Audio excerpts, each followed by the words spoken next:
Welcome everybody to Sickcast. As our cats just start freaking out, bug out the window. Welcome everyone. Welcome Frankie. Welcome Crouton King. Welcome Highly Calm and Matt. Is everyone here? Are we actually streaming? Are we actually streaming? We are. Oh. Hello, Frankie. We are actually streaming. Welcome to the third installment of ranking all of our reactions. This time we'll be ranking all of our reactions. Yes. Because it will be the final stretch. Mm-hmm. The cat is actually dumb right now. Okay. And we got another piece of technology. Mm-hmm. We got this thing.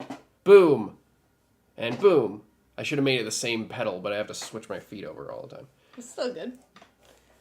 Bam. Bam. Bam. Bam. I don't even need this, technically. Perfect. Yes, bangers ahead indeed. Should we go over? Welcome, Overwhelming Tactician. Should we go over? In F tier, we have the bottom of the list, Higurashi, When We Cry. And then we have Noblesse, Squid Game. Not Day Became a God, that's fucking... Devil's a Part-Timer Season 2. Horimiya Peace and Scott Pilgrim. And then in E tier, we have Rascal Does Not Dream of Bunny Girl Senpai. One Punch Man, Season 1. Demon Slayer, Season 1. And JoJo Part 3. Then in D tier, we have House of the Dragon Season 2. Tower of God Season 1. Then we have Hell's Paradise Season 1. Then we have Boruto. Then we have Uzumaki. Then we have ReZero Season 2. Then we have Promised Neverland Season 2. In C tier, we have Spy Family. We have Konosuba Season 1. We have Code Geass R2? Or is that all of them? No, that's Code Geass, and then that's R2. Oh, yeah. So R1 at the lower of C tier, and then we have Day Became a God, and then we have Shikanoko Noko Noko Kosh Tan Tan, then we have Beastars, then we have JoJo Part 1, then we have Gleipnir, then at the top of C tier, we have Code Geass R2. Bottom of B tier, we have Konosuba Season 3. Then we have Konosuba Season 2. Then we have Cyberpunk Edge Runners. Then we have Blue Lock Season 2, right? Season 1. That's Season 1. Then we have God of High School. And then Demon Slayer Season 4. House of the Dragon Season 1. Jujutsu Kaisen Season 1. Oshinoko Season 2. Mm-hmm. JoJo Part 4. Sakamoto Days. JoJo Part 2 at the top of B tier. And then at the bottom of A tier, we have Ranking of Kings. One Piece Live Action. Demon Slayer Season 2. Then we have Demon Slayer Season 3. And then we have Horimiya. Then we have The Last of Us. Blue Lock Season 2. Hereditary, the movie, just the movie reaction. Just the movie. Then we have Oshinoko Season 1. And at the top of A tier, we have ReZero Season 1. And then in S tier, we have Erased. Apothecary Diaries Season 2. Don. Apothecary Diaries Season 1. Then we have Run with the Wind. Jujutsu Kaisen. And that's Hidden Inventory. Mm-hmm. So Season 2, Episodes 1 to 5 of Jujutsu Kaisen. And then we have One Piece. Then we have Heavenly Delusion. And then the top 3 best reactions BOLDcast has done are currently Promised Neverland Season 1, Vinland Saga Season 2, and Jujutsu Kaisen Season 2 at the top in first place. So that's where we're at right now. And to keep in mind, this is part not 3. Ranking the show itself. This is ranking our reaction, the quality of our videos. This is basically whether or not you should bother to go back and rewatch any of this crap. And the answer is probably not. Yes. Yeah. And we discussed at the end of last one that we weighted things a little bit too heavily. Yeah. You know, that we weren't being as vicious as we should have. So realistically, some of the S's should be an A, or maybe I was I thinking think maybe the S- Don should be down, honestly, in A tier. Maybe. I was thinking. I could think. No, I think maybe Don can stay. But, like, there was kind of this discussion of, like, okay, if we maybe bump down, like, the end of that, and because I feel like most of the S is right, and then the F is definitely right. Yeah. But there's some movement within the B, C, D.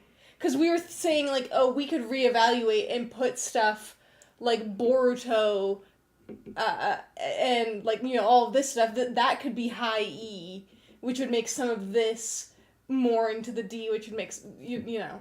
Yeah. But I'm not sure if you guys want us to do that now, or if we should put everything else. We should probably do it now, rather than put everything else first. So, maybe we should start at the top and go down? Yes? And say, like, where's the cutoff that should be in the lower tier, you know? Well, what do you think about S? Is there anything that moves at S? I think that Erased belongs in S. But then I think about Don, and I think Erased is better than Don. Is that bug even inside? I think it's on the outside of the window. Anyway. What do you guys think? I feel like I'm mostly happy with S. What do you guys think about S? Leave it as is, or They already said to move it. Oh, did they? Oh no, not S. Not S specifically, but we're. Yeah, I'm going from S, and then we can go. Do you think that Don better than Erased? Do you think Don better than Erased? I don't know. I feel like it's around the same because I think S is fine. I think with Erased, like we were really a more emotionally invested, but also Don we were like more hyped up than we have been for like most shows, you know, ever. Yeah. Leave Okay, S A tier as then. Okay, A tier then. Okay, A tier then. What do we do for A tier? A tier. Ranking of Kings I could see as a B. Yeah, well, we were talking about, like, you know, is Hori like, you know, is for the lower A tier. Yeah, I do. Like, I mean, yeah, I do think that they are A tier reactions. I do. I don't think. No, I think about Ranking of Kings. That's the only one that I think doesn't apply there. I think that all of the other ones are some of our highest tier. Okay. I think like if, you know, I remember my season 2 reactions a lot better because I edited them, and yeah, I think we had, at least I had, a pretty decent reaction to season 2, and I think we had an even better reaction to season 3. I think that makes a lot of sense.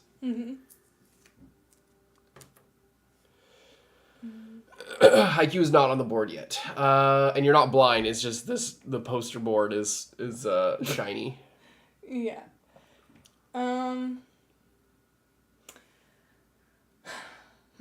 Okay, well then if A is mostly fine, I could agree with you. I mean, what do you guys think? Maybe we should start at the bottom so that I mean, yeah, I think that part 3... Yeah, no, part 3 is an F. Yeah? No, it's not an F, I mean. Well, it could be low, like, you know, are these maybe high E? Are we gonna reset the bar so that maybe like Boruto onwards is E? Yeah, I think and that makes sense. And I would leave these as low D and then move some of these into D. Yeah, that's probably true. Oh shit. So if we're cutting for Boruto on, then I guess we'll move those. But is Boruto top of E tier? It's Boruto. Well, we had it above this, but I don't know if Boruto is above that. I don't know either. Now we find out that. Yeah, I think our discussions for Boruto are better. That's why we put it high. That's why we put it in D and not in E to begin with, or F to begin with. So yeah, I think Boruto still has merit, but the reactions weren't that great. No, Hell's Paradise, yeah. Sure, yeah. I think for the same reason we put it there. Tower of God as well. Yeah. And Hot D, season 2. Yeah, sure. I think at least for the first part, we were really enjoying that. And then part 3, Demon Slayer season 1. Yeah, I like that. Yeah. And then I think these can get, we'll just maybe... Well, maybe do a little bit like you just put it over the last one. And weird, why do you, like, you put them at an angle. Oh, I'm not trying to put them at an angle. Sorry. And you moved the whole thing, by the way. Oh.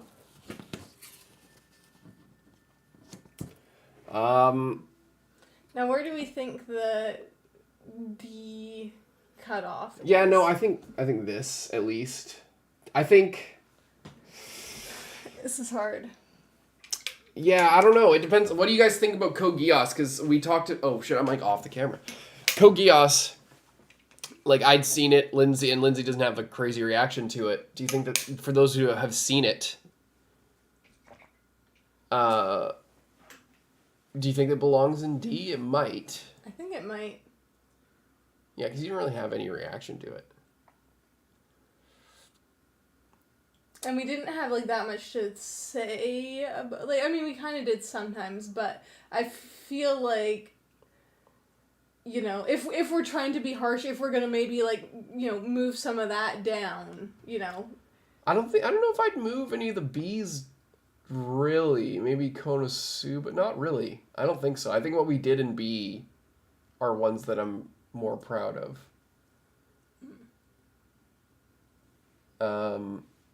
But, like, Shikanoko we didn't finish, so I could put that in D. Yeah. But, again, we put it in C because what we watched, we liked. Yeah. At the top right, I see This Is Day Became a God. I think I could move these down. Yeah, I think so, too.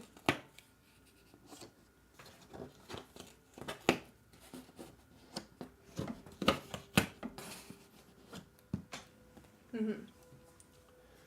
Yeah. I think overall I'm happy with that.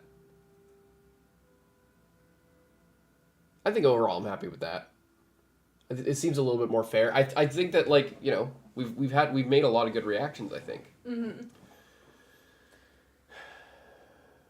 Yeah. And I think that that's even more fair with the C and the D, because I feel like the C, these are what shows that I look back on fondly and I like, but we're usually, other than, like, this one, maybe, like, we kind of had a mixed bag, Mm-hmm. but we enjoyed it overall, you know? And then these ones are ones that, like, were just kind of a disappointment to us in general. Yeah. And we tried to make the best of it, but it, like, wasn't that good. And we ended up getting kind of sour. And then these are ones that were either just, like, bad shows, or we were just having a bad time. Yeah, for sure. Yeah, and hang on, let me move the mic so you can see the Squid Game and Devil's a Part-Timer. I'll move it over here and angle it kind of towards you so it's not as much as cut off.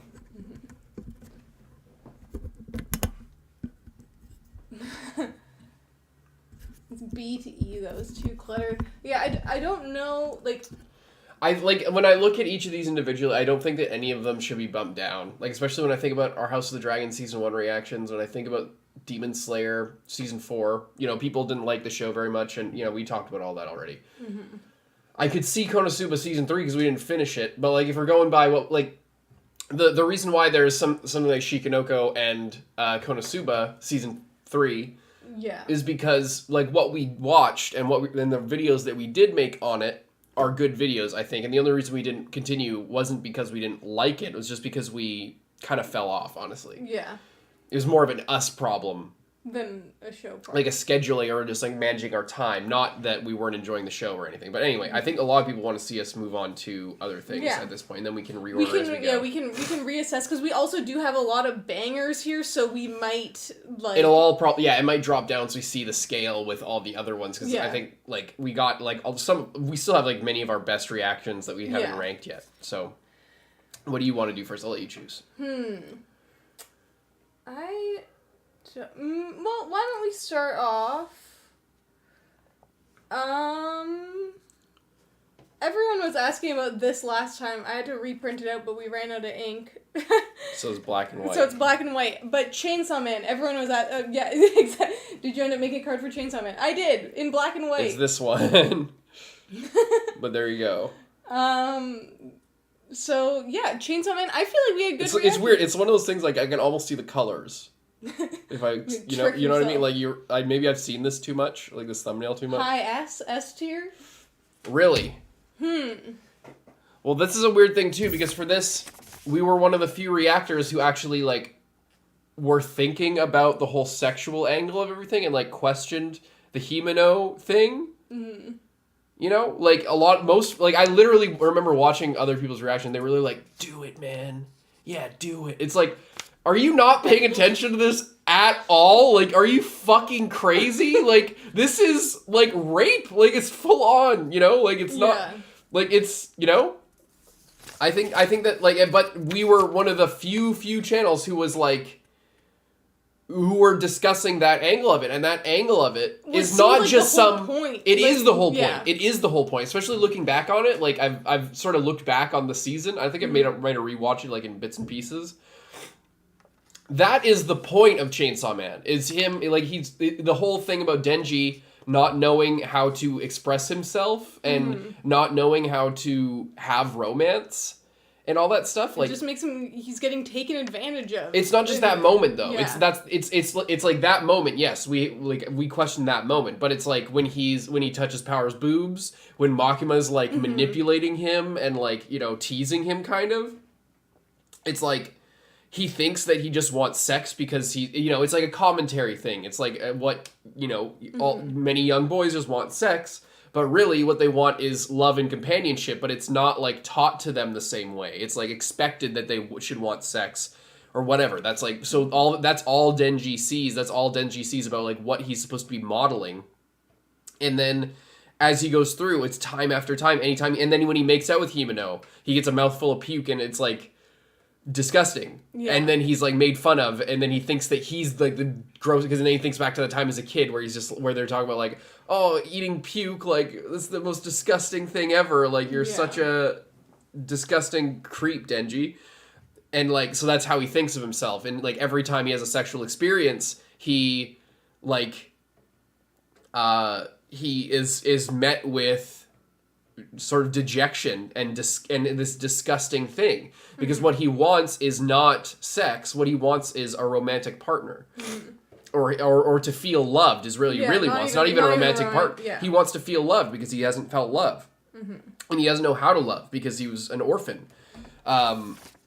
So for all that, like, you know, at the time, the reason I'm bringing all this up is because the show is good, but also because at the time, we were talking about all this, and we talk about a lot of things, especially in this period of BOLDcast, like, and before. Yapping. We just would yap. We would yap and go on and, like, hopefully stumble upon something good. Usually, I think we genuinely would, even if it wasn't intended. Like, this comment is like, I think it's a B because of some self-doubt. I love the meta discussions, but sometimes it felt like you were afraid you were missing the point when you were 100% on point. Yeah. It was this weird, like, we were, like, gaslighting But I don't think that ourselves. makes it lower. I think that makes it higher. I think that's actually more interesting from a looking back type thing. Like, I think it's more interesting that we weren't sure, and that it was a weird thing where we were just like, a lot of times just like, yeah, like, at the you know, we're like, this is interesting, but then we're like, is it a thing where is the author intending our reaction, or is the author intending 99% reaction? Because, like, that doesn't make any sense and is just uncomfortable. Like, the larger cultural consciousness, it seemed, in that when the anime was airing, was more what I was describing other people reacting to it as. That was the dominant reaction. So either we're, like, super smart and stumbling upon this thing, or we are, you know, reading too much into it and like, thinking about it too much, because that would happen a lot in this period especially. But, like, yeah, so, but I think that makes it more interesting that, you know, with that doubt and with stuff like that. And yeah, maybe we were afraid to say things sometimes, but it's more also you're afraid to talk about a topic like that in general, especially in a reaction, because if you're doing a review and an analysis, or you're like us now, where it's been 3 years, and you know, I've had time to reflect on it. I've had time to like look back at everything. I keep saying look back. I keep saying look back when it's fucking. We haven't even watched Look Back, which is by chance I'm in. Yeah, we can see the whole picture and see that yes, we were 100% right. Unfamiliar with the author doesn't help. Yes. And an adaptation doesn't help because we always talk about that in One Piece and with everything. It's like there's, you know, you're even further from authorial intent when you like, you know, for example, when you ever hear people talking about like in crime shows or whatever, like the handwriting, like they always go onto that in like Criminal Minds or whatever, talk about like, oh, the emotion in this stroke. It's like you can see the emotion, and that's how it is in manga too. It's like you can see. There's like an implicit, it's like micro expressions on somebody's face when you're talking to them when you're reading manga. It's like you can see some micro expressions of the intent of the author in speech bubbles and stuff like that. You get that a lot in Vinland Saga.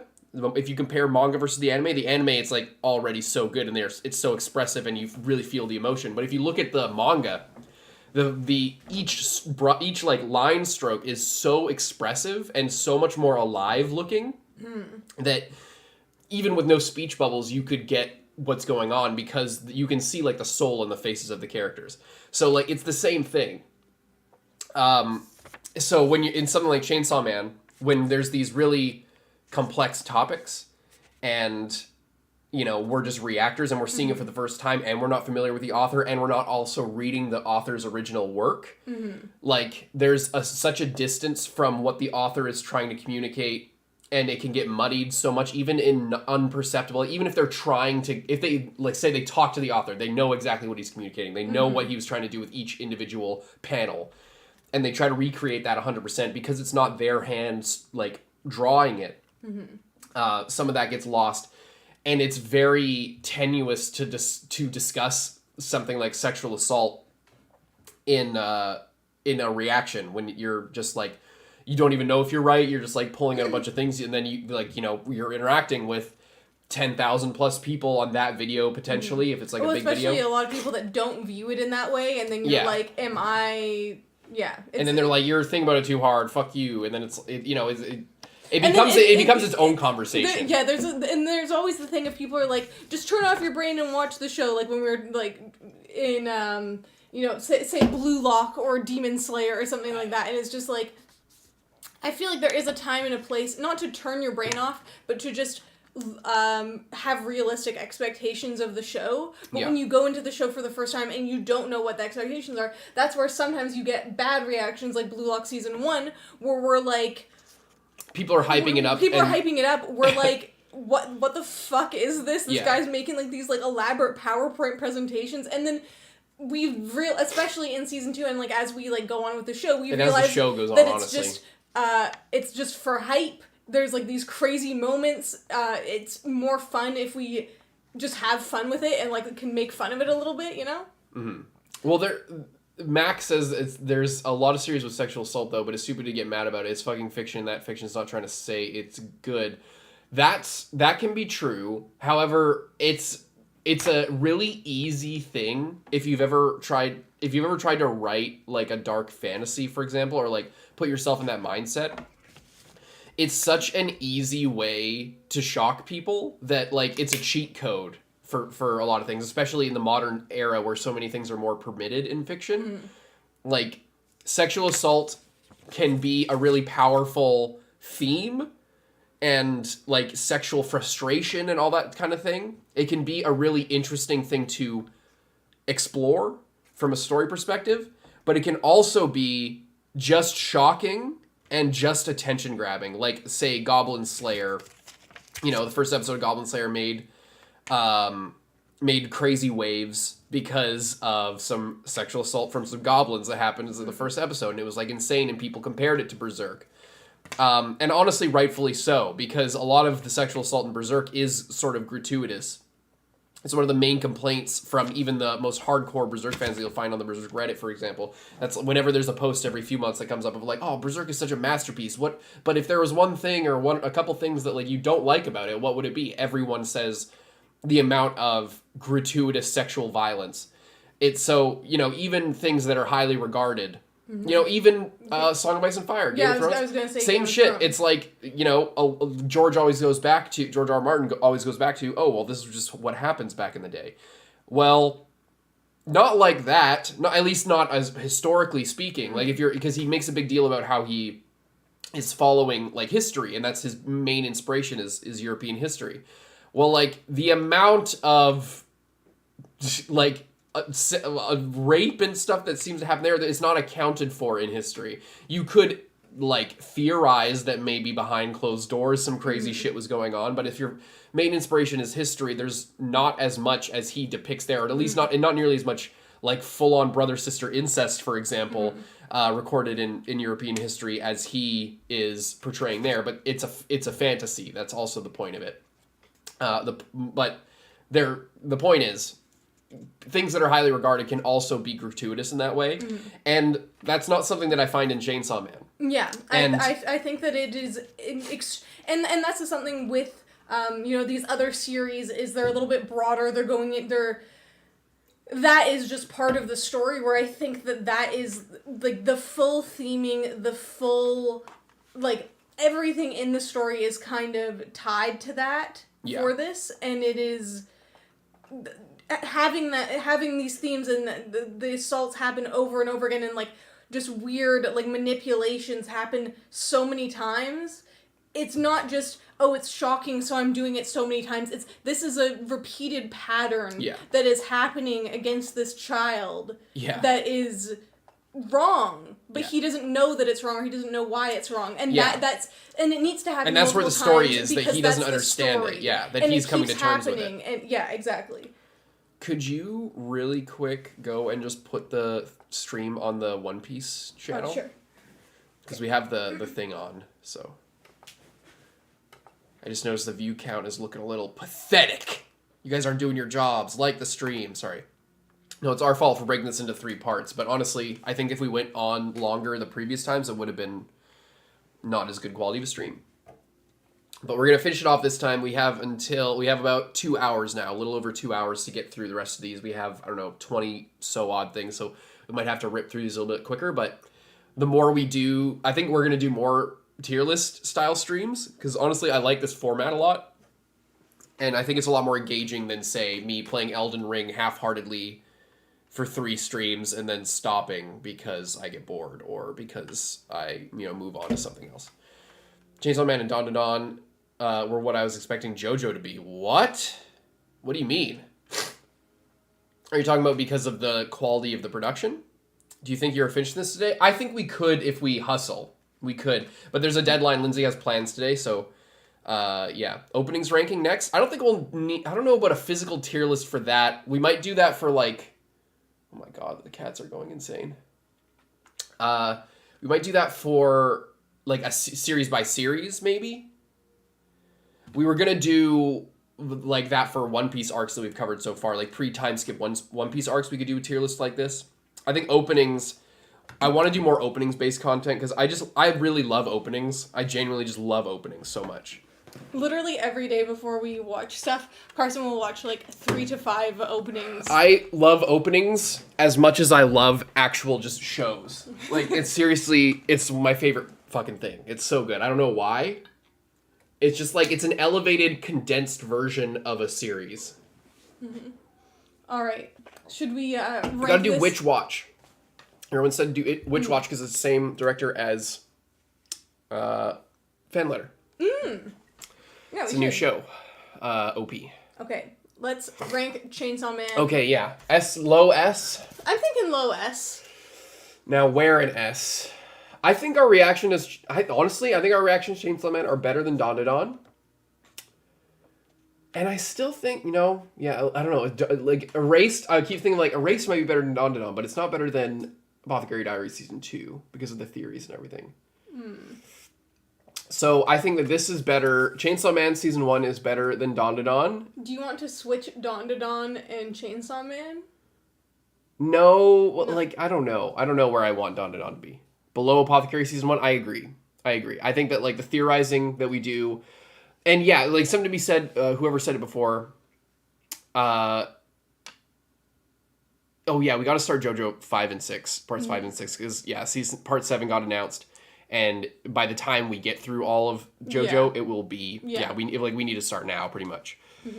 Anyway, for this, so somebody said about confidence, about like how we were like tiptoeing around shit in Chainsaw Man. I think that's the main difference between something like Chainsaw Man and Apothecary Season 1, is that like Apothecary Season 1 we were a lot more confident in talking about it. And we were still like uncertain, but it was like you could be uncertain about it while still being like confident that it was a solid theory regardless of whether it was right or not. Yeah.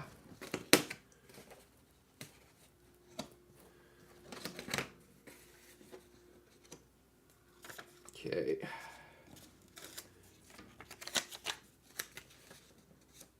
There. So the black and white one is Chainsaw Man. All right.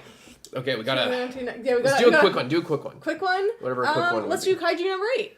Oh, perfect. That could be quick. What do you guys think about Kaiju number 8? Kaiju No 8. I feel like this was really solid. I feel like I agree. I feel like we didn't like. It wasn't... not our best work, not our worst work. It wasn't something like Chainsaw Man where we were having these, like, crazy discussions and, you know, other people weren't going so crazy about it.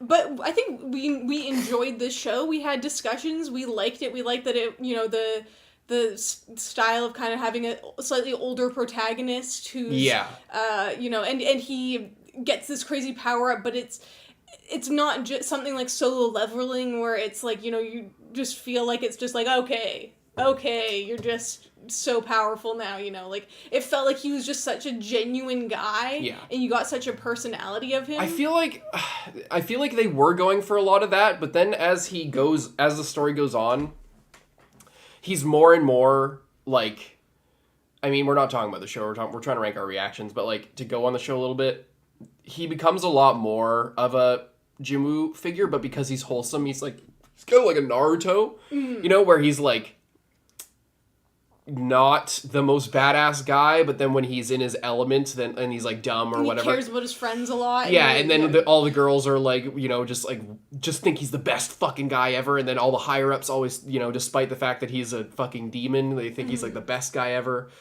Yeah. I don't know. Like I feel like a lot of the criticism was that the series started off with a really interesting concept and then went into the most generic shonen plotline with, like, you know, the tournament arc. It's the most My Hero Academia One Punch Man thing. And it's, you know, it's basically the same. But it started off a lot more different. But as far as our reactions to it, I think this is kind of a weird, not a hidden gem, but like I think especially you really loved this. I really just it was just such a solid reaction. It was like to do every week. Yeah, say we're comparing it to Solo Leveling. It's like Solo Leveling. I have a lot of problems with Solo Leveling. This show, I felt like it was just fun. There was there was nothing that I was like had to look past or whatever, you know, maybe he did get a little bit Jinwoo-ification as time went on, but it still felt fun, it still felt kind of wholesome, you know, like I wasn't like crazy obsessed with it. I really love the art style, and it was fun. I liked it. I remember when we were like really depressed, like when this manga started coming out was at around the same time. And I, like, read up to whatever the start of the tournament arc, where, like, they, like, fake out that the fucking girl with the twin tails is, like, dead or something in the fucking thing. And I just remember being like, oh my god, this is, like, straight up just One Punch Man rip-off. But the anime really added a lot more heart to it. So I liked it a lot more than I thought I would. Yeah. And Ty makes an interesting point. Also, at the time, you hadn't watched a basic-ass shonen show for a while. That was it, too. It's funny, because this was in, like... Yeah, this was in the period of, like, all the fucking great reactions from us, like, last year? 2 years ago? I think it was year. It was last year. Last year, where, like, we were just... The whole industry was just on fire. Mm-hmm. It was crazy. There's just... Everything that was coming out last year was just so good. And for some reason, we just hit our stride at the same time. And we had a period of, like, a fucking explosion. It was like the BOLDcast Renaissance. And, so, like, we were just primed to like it. We loved it at the time. Our reactions were good. Could say like it was just chill, and yeah, it was kind of what we needed. B, I think B makes the most sense. Yeah, because. But this is where it starts to get like, you know, it's better than Ranking of Kings. Our reaction to this show was better than Ranking of Kings. Was it better than One Piece? Well, that's an A tier. I know. That's what I mean. Like, I think, like, it's better than this, but this is probably, I don't feel like this is A. I feel like it's probably a high B. Yeah. But. So then does that mean that we need to... I think everything here moves over 1. This goes, or moves over 2.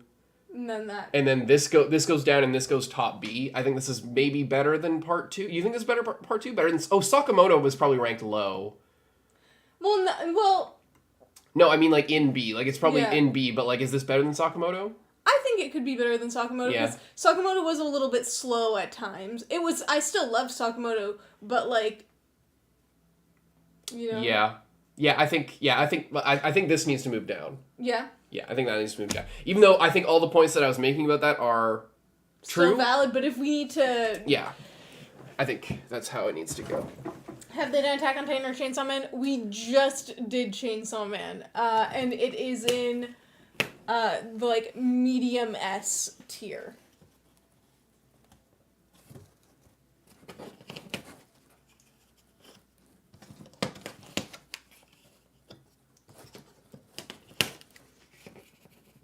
One moment. This is where a digital version of this is superior, even though, I mean, it's superior in every way for a viewing experience. It is less superior in terms of the tactile feedback of being able to stick the things on there. Okay, and then this.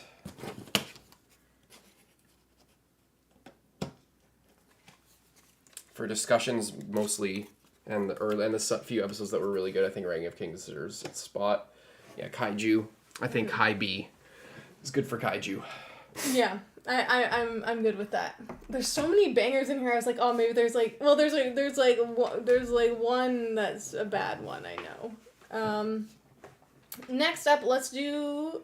Since we're talking about solo leveling, I feel like now could be a good time to do solo leveling. Sure. Seasons 1 and 2. What do you guys think about solo leveling season 1? Yeah, season 1 is gonna be... Solo leveling season 1. We tried watching Classroom of the Elite. We didn't make it through the first episode. Yeah, that was rough.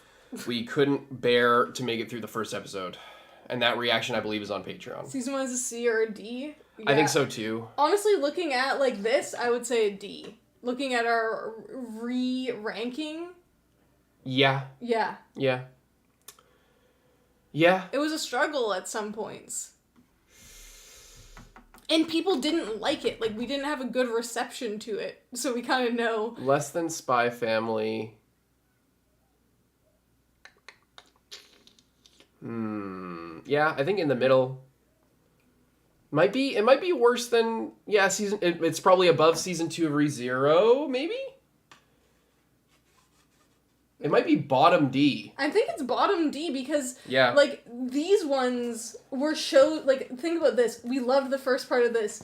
We loved this show before this season. We loved this show before this season. I'm happy with it low. I don't think that it... And I think, like, the Uzumaki season 1 or episode 1 reaction, like, or there's a few in there. Like, even though the episodes were bad. Because of how grossed out you get by, like, horror stuff, I think that this makes this better. Yeah. I think honestly, with the ones that are in there, I think that the other series there are more worth watching than season 1 of Solo Leveling. Yeah. Season 1 of Solo Leveling was fucking Solo bad. Leveling, the reason that keeps it from being out of D tier is I think because our kind of journey with it. Yeah. Like, similar to Blue Lock season 1, although Blue Lock season 1 was a lot more fun. Yeah. It was kind of around the same thing of where we're like, learning how to, like, deal with a show that we're maybe not the target demographic for, but still enjoying it. Yeah. Okay, season 2. Look at my face.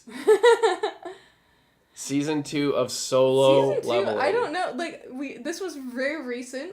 I feel like season 2 was not bad. I feel like season 2, we did have some good reactions for. I feel like, yeah. I feel like it's probably a mid to low B. Yeah. Probably. We got a C tier and an A, B to C. Yeah. How I learned to stop caring and just enjoy the aura farming. The BOLDcast story. But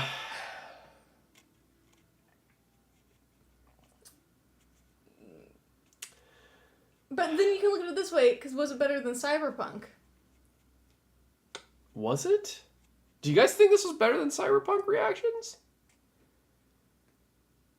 I feel like we were more in the vibe of the show than in Cyberpunk. Yeah. Like, Cyberpunk, I think we had I feel good like we were discussions. excited for it. We had good discussions, but then towards the end, we were just so like.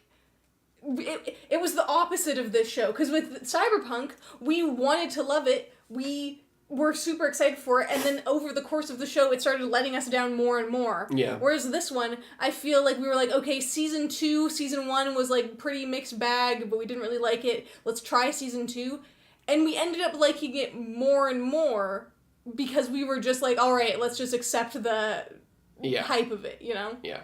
I think early on this season, I think it was like the first, for this whole season, I feel like I was locked in. I feel like I did that work, at least for me, before that season. Like, we watched the OP and we watched the first episode, and I was like, this is already better. Like, this is, it was immediately better than season 1, and just the whole vibe of it. No, not better than Cyberpunk, everyone said. Really? I think you guys are thinking of the show. We didn't have that good reactions to it. I don't think. Because of the discussions? Well, like, I say good discussions. I don't remember, like, a lot of good insights that we had about... We were just explaining slightly more articulately than we used to why we didn't like stuff about Cyberpunk. Yeah. You definitely felt like you were more in it with season 2. So, yeah, Solo Leveling, it was a swing up rather than Cyberpunk where it was a swing down. I think with Cyberpunk, it's like, I wasn't super in it even from the beginning. Like... It was very visually a beautiful show, and I think it could have been really cool. I just don't care about fucking Lucy, and I don't care about Rebecca. I feel like if those two things are on your lists with that show, then the entire thing isn't going to work for you, because it's all based on how much you identify with David's self-destruction and all that kind of stuff. I don't give a fuck, honestly. Like, I seriously, at the time and now, I did not resonate with that story at all, and because it just felt like a dumb guy doing dumb shit to further the plot, and then, you know, if you aren't gooning over Lucy and Rebecca, then you just are, you know, you're kind of missing the point. And I guess I was just missing the point. Maybe Cyberpunk should move down a tier then? Yeah. I could readjust these to be a high C. Yeah. Yeah, I could too. We talked about it before. I think that we can kind of pull the trigger on that.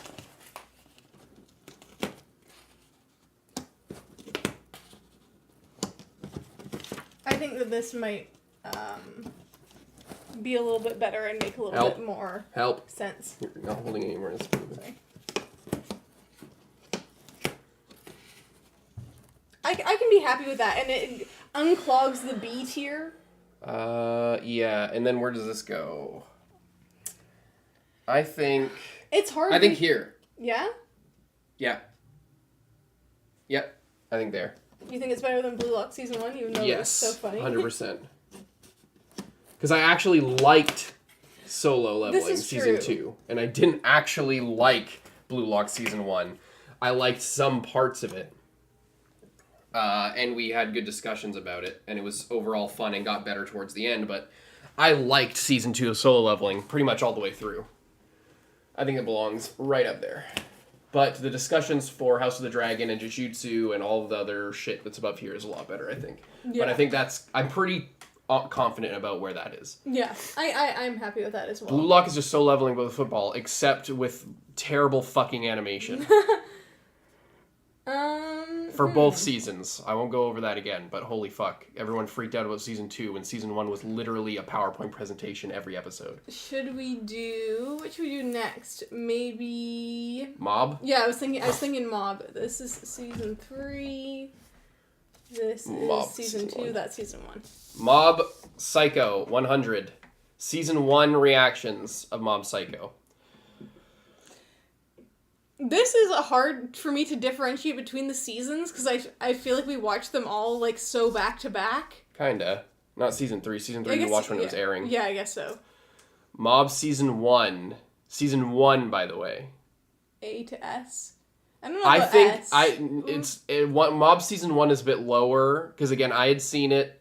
I loved it. I think it's a high B. Season 1 I think it's a high B for us. Season 1 I think is a high B. Yeah. I'm good with that. So yeah, let's rank all of them first. We'll probably have to move everything around. Yeah.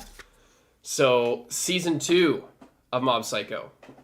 Season 2 higher, I think so. Higher? Yeah, season 2 might be high A or S. Because I don't know if you remember what happened in season 2. I feel like I'm not able to remember where cutoffs for things were. There was, I forget what the actual plot was, but or what the actual in-universe thing was. But there was the one spirit or whatever that was like, it was like I can't fucking remember, but I remember it was so cool. I don't want to spoil it, I guess, but like, what was it in season 2? The start of season 2 is on the farm. The evil cursed spirit, yeah. That possessed the girl, yes. That was crazy. Because, Mob is so powerful, and then there's this cursed spirit that is, growing, or not cursed spirit, that is, growing and becoming more powerful, and, threatening to be on Mob's level, and it's, terrifying. Oh, and Claw, yeah, more Claw stuff. Oh, yeah, was that at the end when there was, that big fight, and then Reagan was, defeating all of the guys. That was season 1. Oh, that was season 1. Okay. That was season 1. The teleport guy that was voiced by Sasuke, and they're flying through the fucking air, and all the former Claw members and the blonde kid are they're all fighting this dude who's just teleporting using teleport. The animation for that was so crazy. He's using teleportation in a way that a master of teleportation would. They're flying through the sky and shooting off all these energy blasts. And then he's just, behind them, no sound, no nothing. He just, appears there. And the way they animate it is so perfect because they don't draw any attention to it. It's just, he's there, he's not there, and then he, fades in. And it's just, it's, they're really creative with it. It's so good. Yeah, season 2, I remember, hit me really hard. But it's been so long that I can't remember a lot of it. The Mob and Reagan breakup arc. Yeah. And then they go into Reagan's backstory. Mm-hmm. High A for season 2? High A for season 2, I agree. I think that better than Hereditary. I think it's in that pocket. It's better than Hereditary. I think it's better than Oshinoko. Better than ReZero season 1. It's hard because that's even longer ago. And people are really attached to the ReZero season 1 reactions. Because I think they were good. So it's threatening that area, I think. Okay. It's either as good as ReZero season 1 or better. It's right below it or right above it. What do you guys think? Better or worse? Do you think Mob Psycho season 2 should be ahead of ReZero season 1 at the top of A tier? What do you guys think?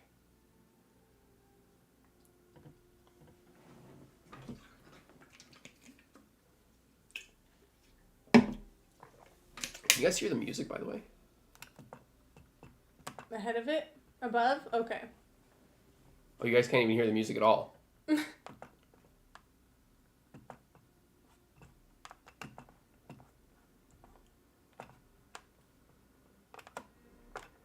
Wait, what the hell? Oh, it's... You guys couldn't hear the music the whole time. Sorry. It's not that big of a deal, I guess, but... Yeah, there we go. It's maybe even... Oh, that might actually be good.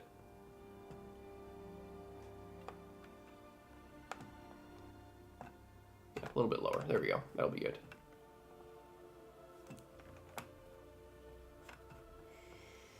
One moment while I get this all dialed in. There. Oh, do you guys not want the music? I can turn it off. Anyway. So. Season 2, high Season A? 2, top of A? Seems to be the consensus. I think so too. I think that makes a lot of sense. Yeah. Yep. Yeah, yeah, season 2 was... Do we want to go with season 3 before we move stuff? Oh yeah, let's do that first. I love that moment because I'm like I don't remember a whole lot about it. I'm primed to rewatch it now. Yeah, I love that. It's like I just had it last year with Fate Zero. I hadn't watched it in like 10 years, and I still remembered some of it, but I didn't remember almost all of it. Like I'd forgotten it. It's one of my favorite shows ever, and I got to re-experience it. And it takes so long for some shows, especially if you really love them. But rewatching is like, don't fucking rewatch something right after it. I used to do that all the time. Don't rewatch something right after. Unless you can make a lot of money from it, like how we did with Jujutsu. But, for example, but with Mob Psycho, or with Mob Psycho, I'm like, I love the show. And I rewatched season 1 a bunch, but I don't remember a lot of season 2 and 3. So I could still do that. Anyway, so season 3 now. I feel so bad that I literally feel like I cannot. Season 3 was the broccoli. Yeah, no, I remember that. And the feel final bad arc that and everything. that I remember the show so vaguely when I really, really liked it at the time. So this is season 3 now. Yeah, broccoli, dimple, alien. Yeah, I remember this season, more specifically. But I don't really remember our reactions to it. I feel like we liked The it. only thing I remember was that I was going off on a, like, speculative, like, moral question about Dimple controlling everyone with the broccoli versus, like, everyone having, like, I was going on, like, a free will, like, tangent. Or like, just adding something to the conversation about it. And I was more questioning it. And everyone was really not excited about me questioning the morality of, like, controlling everyone. Or, like collective consciousness and stuff like that. Like, I was like, well, is it really that bad if everyone's, like, happy? And, like, is that so different from the subtle ways that fucking the government or... just general media or are just a whole collective unconscious that we do that anyway with culture? Like, is it so different than what we already do with social pressures and stuff like that? And going on kind of tangents about that. And then all the comments were like, you're so fucking dumb. Dimple's controlling everyone and that's weird. Or is it, or I forget if it was about Dimple or about the broccoli itself, like becoming conscious or whatever. Yeah, anyway. Long epilogue. I don't know. I feel like they ended off the series really well. I was really satisfied that, like, good solid 3-season high impact series, and I'm sure the manga was just as good. And, like, I don't know where our I think it was needed. Are you kidding me? Like, would you rather they, like, I feel like anime fucking fans, we're all too, like, we've lowered our bar a bit too much with the no ending anything thing. Most series that are, like, highly regarded have a fucking ending. These days, like, we are so, like, we are so poisoned with the, like, oh, well, the first 2 seasons were good and everything else was fucking terrible, but it's still one of the peak things of all time. It's like, what happened to having a standard that was, it has a fucking good ending? Like, is that such a high standard these days? It is. And I feel like that's weird. Why is that such a high standard for us? I'm so afraid of bad endings too, but, like, this has a good ending is my point, and that's not good enough because it doesn't matter, because most things don't have a good ending, so it doesn't care, so we don't care anymore. But, like, this is something that came along that had a good beginning, middle, and end, and because the end of other things don't matter, now this thing is not as good because the ending doesn't matter anymore. Do you need tissues? No, okay. Okay. Our reactions. Not as good as season 2. Yeah.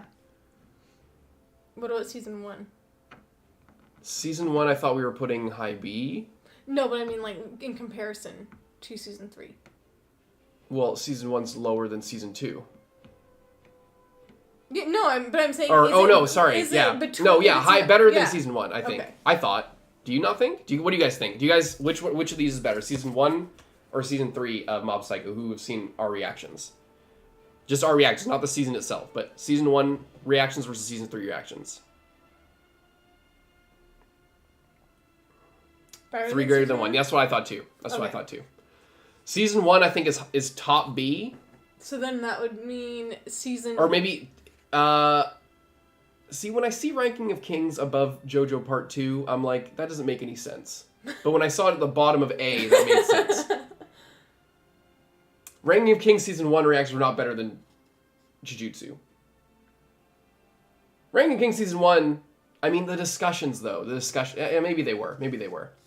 I feel like it was good for the only reason that this was a show, like, a lot of these shows that, like, downgraded and disappointed us, and then we, like, didn't know, we were frustrated, we didn't know how to feel about it. And this one, I feel like we were frustrated, but we knew how to feel about it. And we were able to articulate very well exactly what was going wrong. And a lot of people liked watching that because they were feeling a similar way that the show was going badly. And they, you know, so I think that we just had really good discussions, I think, and analysis for it.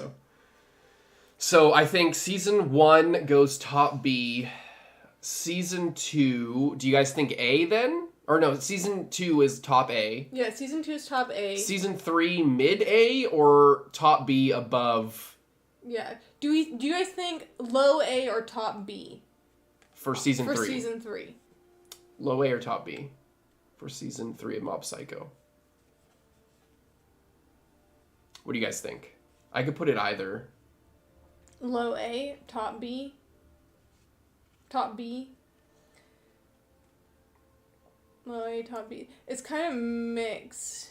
Well, it's better than Kaiju, but it could just be... Slightly better than Kaiju, yeah.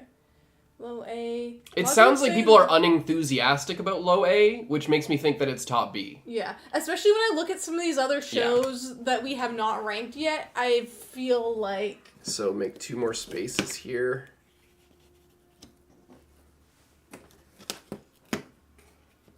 Yeah, you gotta move everything over.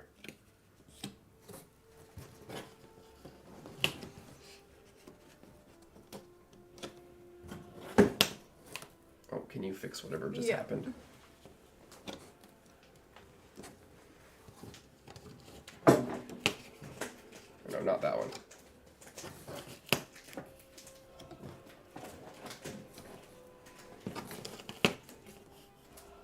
One moment, everyone.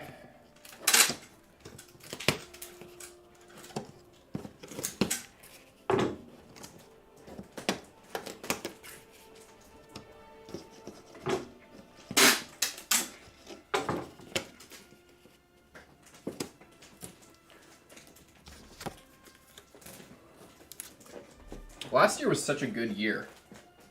Mm-hmm. Like, looking back, I'm just thinking about all the stuff we watched and all the fun times we had.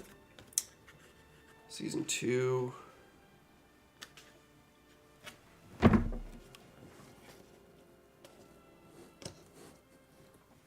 And then Season 3. Well, or no, Season 2 is... Season 3 is there. 2. Season 2. So Season 2, better than One Piece live action? I think so.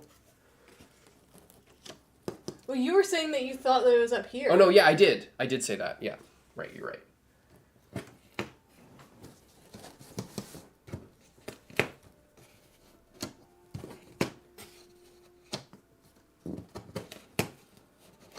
We're going to have to be doing a lot of moving here.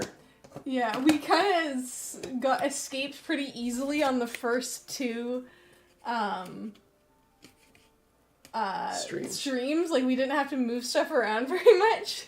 But now it's like every single time. What up, Brian? We move like 50 of them. Those chinos. Do we do Frieren yet? What is a chino? Frieren? Sure, pick one. Frieren? Yeah, so people are asking about Frieren. So a lot of you guys probably haven't even seen our Frieren reactions because YouTube fucking took them to the shadow realm. And I haven't gone through the effort of re-uploading them because they will need to be re-edited and re-uploaded because I tried to like counter the notifications and they just kept getting rejected. And if you do it too many times or like in the wrong way, then they turn into strikes and then you can just lose your whole channel. So I think this is like an easy S tier for us, but the question is where? Mm-hmm. Is it better than Run with the Wind? I don't think it's better than... Well... I think if you look at the whole of the show, I think the Run with the Wind, the ending, is like a high of the highest highs. But most of the reactions in the middle are a lot of just kind of in like letting the show wash over us as far as reactions. And I think there's a lot to discuss in Frieren. And one thing that I actually I found on Reddit was like a or never mind.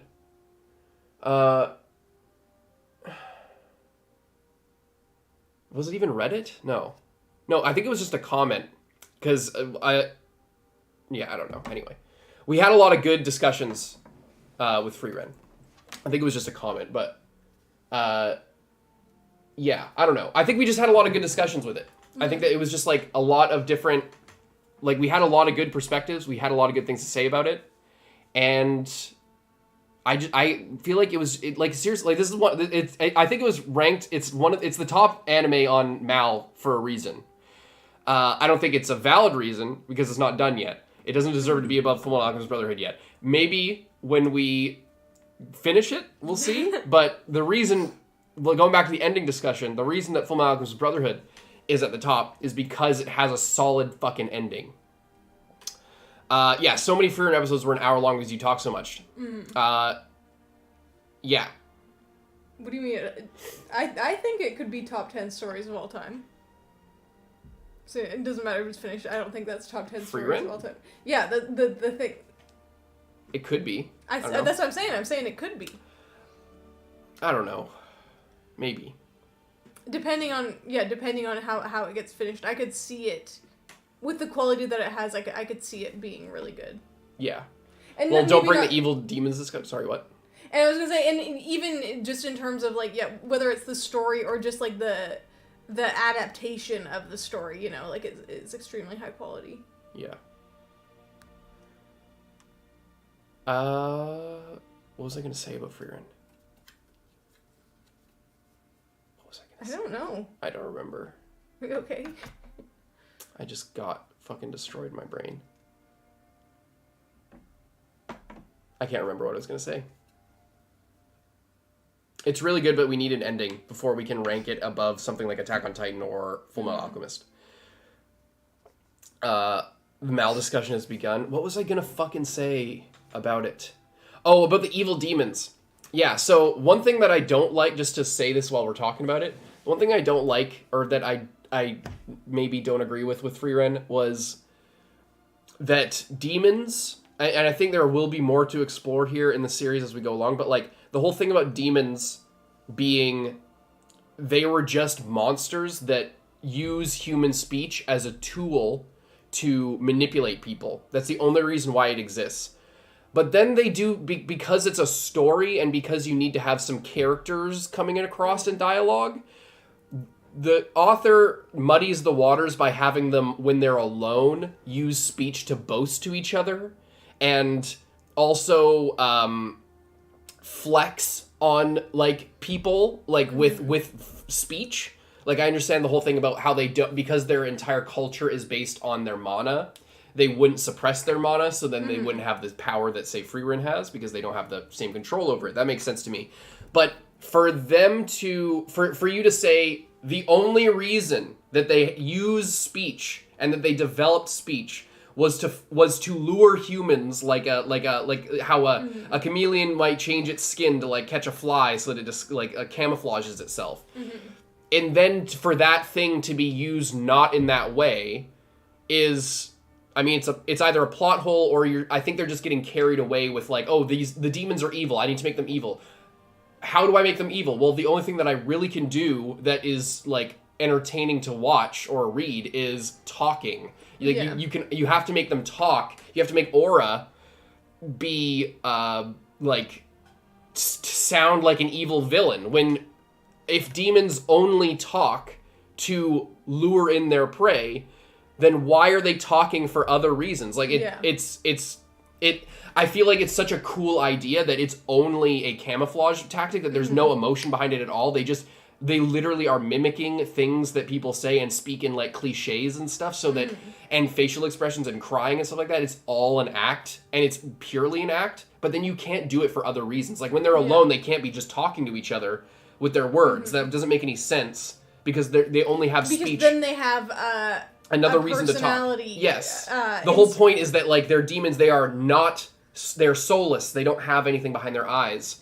They're monsters incarnate, and they... But I think also the thing about it is, like, if you're being a monster, like say your whole thing is, like, you truly, are this completely emotionless monster creature, then, and you're just killing for the sake of killing, then you wouldn't be, like, taking pride in your killing. Exactly. And even if you did, you wouldn't speak about it. Yeah. Or even, like, you wouldn't even necessarily be getting enjoyment out of it, like, unless it was, like, a thing of, like, they love killing and nothing. Yeah, but, like, then that's a different thing. Killing, because then you love something and you care about something. If it's all about them being soulless and having nothing personality-wise and not having a reason to talk or discuss anything, and then to make them menacing, you make them talk about how menacing they are and gloat about how badass they are. Well, like, I get the idea of them just, like, playing with their food, so maybe there's that, but it just goes against what's literally said by the person who knows more about demons than anyone else alive.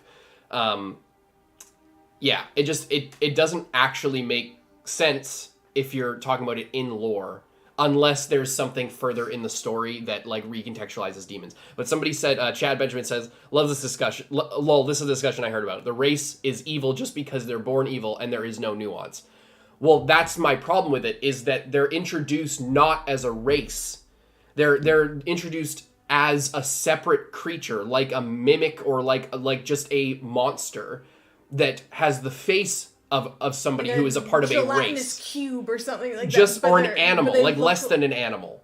Yeah. Like like you're in a... Something amoral or indifferent. Like a plant, more like. Yes. Like a plant. Yes, like literally like a Venus flytrap that has this big open mouth that's like a flower and there's pollen in it, or there's like a nectar that you can exactly. get. And then it turns out to be a mechanism that they use to catch their prey. That's the point of it. So like, if you're gonna set them up as monsters that are unfeeling and not caring, and the only reason they talk is to lure in their prey and as like a survival mechanism, basically, then you can't turn them also into a feeling, thinking, misunderstood, or not even misunderstood, but like whatever, They have goals.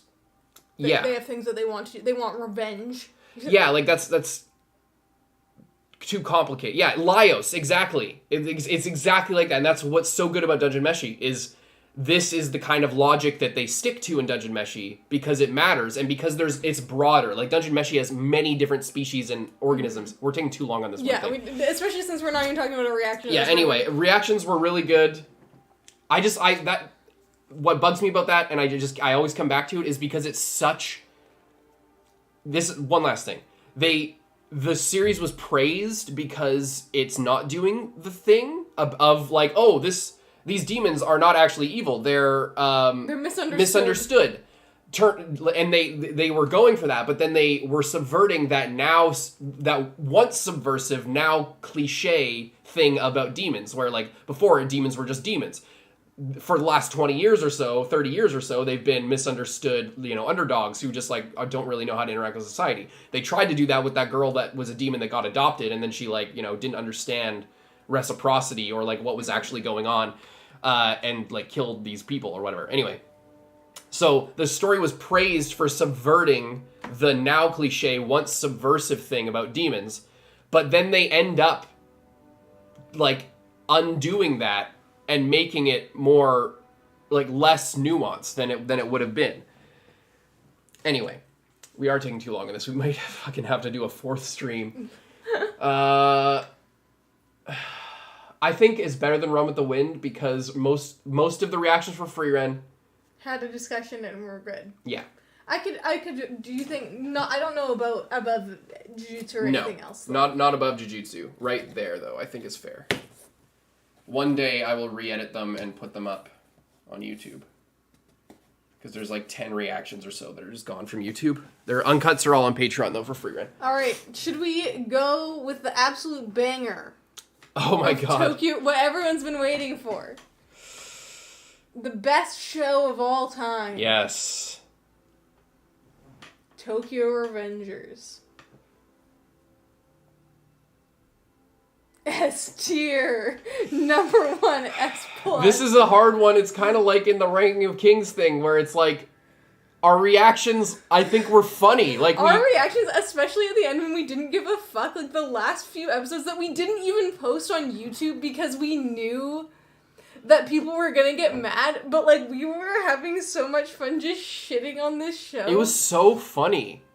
It's like or how BOLDcast got baited into reacting to a shit show, unironically A tier. I think it could be, just for the fun factor. I feel like it's similar to Blue Lock, where... I wish we could just watch stuff like that, man. Like, I wish we could just watch a bad show and just shit on it for being a bad show. Like, we can't do that. People take it so seriously. When Takamichi punched the guy in the face. And everyone thought it was so cool and got mad at us. We immediately laughed and we're like, that's the dumbest shit I've ever seen. And everyone was like, no, it was so cool. It was so cool when he punched that guy in the face. What would you do if your middle school girlfriend, if you were a 30-year-old man and your middle school girlfriend that you hadn't seen in 20 years got killed by this guy? Wouldn't you punch him in the face? No, I wouldn't punch him in the face because I have a fucking strategy. I'm an adult. And a functioning frontal lobe, Yeah. in theory, at least once. Now you're in a body of a 13-year-old, so maybe that changes it. That's something that we always said Erased did really well, was that he was in the body of a child and he caught himself behaving like a child. And he was like, oh, what the fuck? No, I'm not attracted to this child. And another amazing thing about Erased is the ending. A lot of people didn't like our take on the ending. The ending of Erased is what makes the show so good for me. Yeah. Because he doesn't get with a girl that the last time he saw her, she was like 10 years old. Yeah. He is able to love and care for this child and care about her future and be super happy That she found happiness and she was able to break the it fucking... doesn't need to be with him the cycle. To have a life and be a person. Yes. But Takamichi, apparently, that the exact opposite applies. Yes. The girl And I got spoiled on the fucking ending. Guys, we were beyond correct about everything we said about this fucking shit. Takamichi suffered more than guts. We were beyond correct about everything that we said negatively about the show. Like, the manga it's not like, oh, he pulled through it's like he goes through the dumbest shit plot-wise. And just like with the time power and how that, oh my god. It's so bad. I think that too when I looked at the ending. Yeah, I'm glad you were, because I watched a video, and I watched a video by a guy who had made his entire YouTube channel about how much that he was hyped up about Tokyo Revengers and talking about Tokyo Revengers. And even he was like, yeah, the whole thing with Mikey and Takamichi, like, and all that shit. I guess, is it worth not spoiling? I won't. Some people out there might not know. So. The whole thing with all that was just like, and they like reverse engine, I don't even, like, anyway. Watch it if you want. But I think the reactions, if you want to watch, it's that weird thing. Like this show, the weird thing is, like, yeah, like most videos. people searching for any of these reactions will want to see somebody like the thing. But if you, I think you have to make an exception here, because if you think it's dumb, like, and it's also, I wish that we just went full bore, because there were plenty of times where we, like, were holding back us making fun of it. Yeah. Well, in the beginning, I fucking hated this show from episode 1. And I remember I was like, I don't like this show. And then you were like, no, like, this show could, like, everyone's hyping up this show. There must be something good about it. And I was like, my God. I mean, like, I guess since you're watching, I'll keep watching. But it was just like... That's... I just remember, like, this, being like, okay, why are they in a fight? They're, like, 2 years old. Why are they in this gang? Like, what is, the whole time, it was so fucking funny. Yeah. I mean, it's, like, it's also, it would be fun to watch, or interesting to watch post One Piece, because I feel like I forget who it was. Was it Miyazaki? Was it Hayao Miyazaki who said, or was it Hayao Miyazaki? I think it was Miyazaki who said that One Piece is like the modern Japanese epic of Yakuza. It's like a Yakuza story, and like the idea of like a crew of ne'er-do-wells like going off on their own thing. All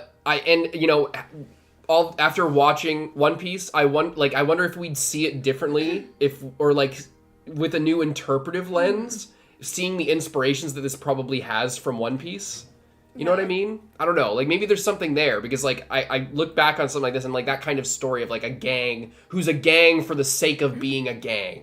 They're criminals or ne'er-do-wells for the sake of being that. And their honor is what matters. Pirates. Yes. It's like we're pirates because being a pirate matters. It's like we are shithead biker gang because being a shithead biker gang is what matters. We're not making money off drug sales. We're not smuggling guns into the country. We're not, doing security detail for like with a 12-year-old girl. Yes. Well, all we're doing is meeting up at the shrine and beating the fuck out of each other. That's all we're doing. And people die and we're surprised because people got clubbed with a lead pipe or something. You know what I mean?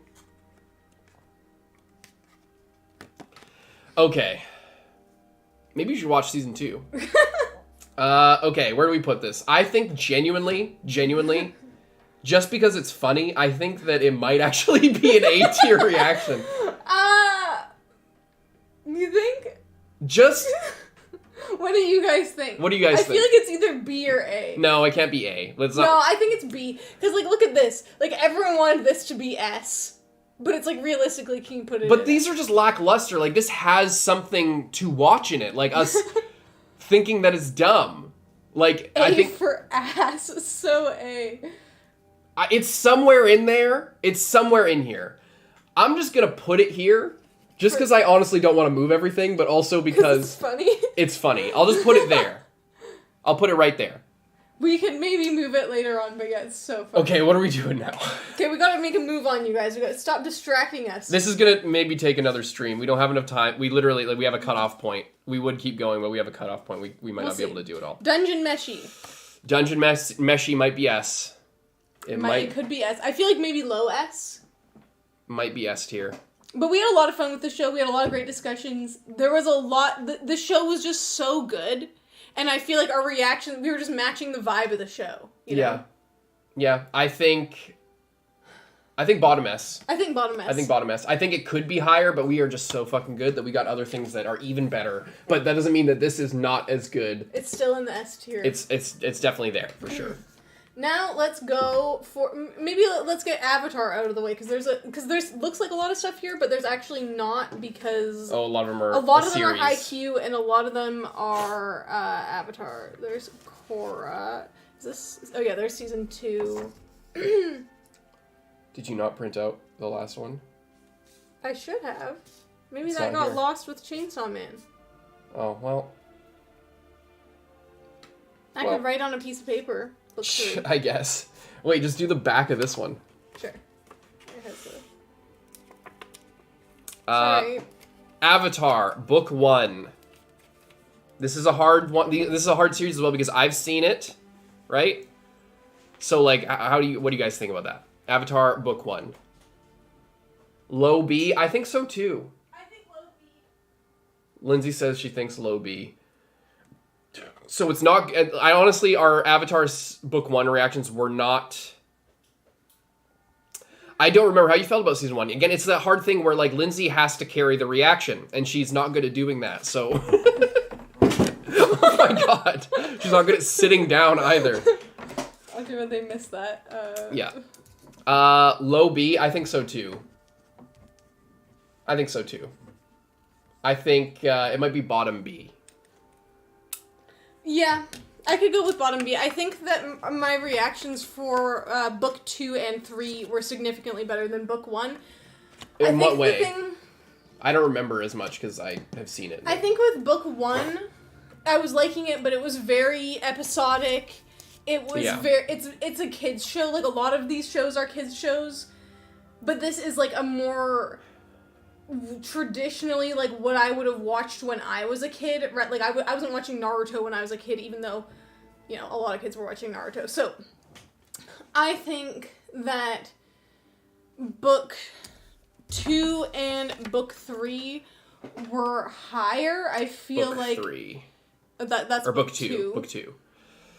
Yeah, book 1 just didn't have a lot of substance. I feel book 2, I think, was the best because of the whole all the bossing say stuff, and you know, with Jet and with Jet. the drill.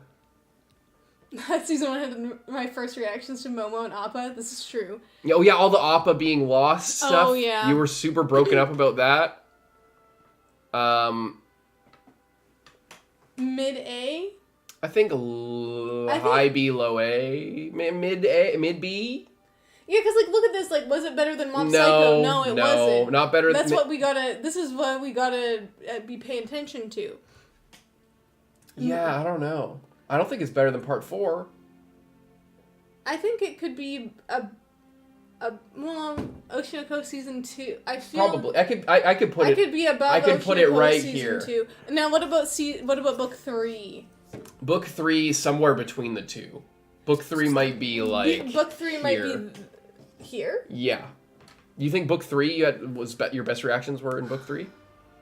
I don't know. Like, I remember, like, there was a lot of great stuff in part, like, especially at the end, like the ending, and all the stuff with, like, Aang and fucking, why am I blanking on his name? Zuko and their little, like, dragon dance business. Right. And, yeah. And, like, Azula just going crazy, and, like, her friends, like, ditching her because she was going fucking insane, and, like... Yeah, so you put season 3 higher than season 2? I would either put it higher or, like, almost tied. That's what Brian is saying. Brian's saying that it's yeah, I think I was more invested. So book 2 then... I feel like I was more invested in book 3 than book 2. But what about more invested in book 3 than part 4? Because if book 2 is going right here, then is book 3 above this? Is it above this? Is it above this? Oh no! See, this is where it gets hard because it's just me, because you've already seen it. I feel like if you hadn't seen it, it could be up similar to Mob Psycho. If I haven't seen it, it would be S tier. We all know that. Because I would have had good reactions to it and discussions. Remember when they reunited? Was that was in book 3 when that was in book 3, yeah. Yeah. I feel like I was significantly more. So book 2 here, book 3, higher or lower than part 4? Ooh. See, I think higher. It's hard because when I look at this, I was higher significantly more invested. Higher than this? I think maybe higher than that. Okay. Because I was higher than Ranking of Kings? I think so. I think so. Higher than Kaiju? I think higher than Kaiju. It might be top B. Top B, low better than Tokyo. It's not as good as Tokyo Revengers. But I feel like it might deserve to be up there. Yeah, sure. Yeah, I was thinking about all the really emotional reactions, but yeah. So for this, Avatar season 3, book 3. I was very emotionally right below invested Tokyo Revengers, where it belongs. And let's move all these over. Hold it. Yeah, this is B is getting. I'm glad that we moved Cyberpunk and everything else below. Yeah, it makes sense. Because it does not deserve to be there when we look at everything else. Could you move those? Yeah.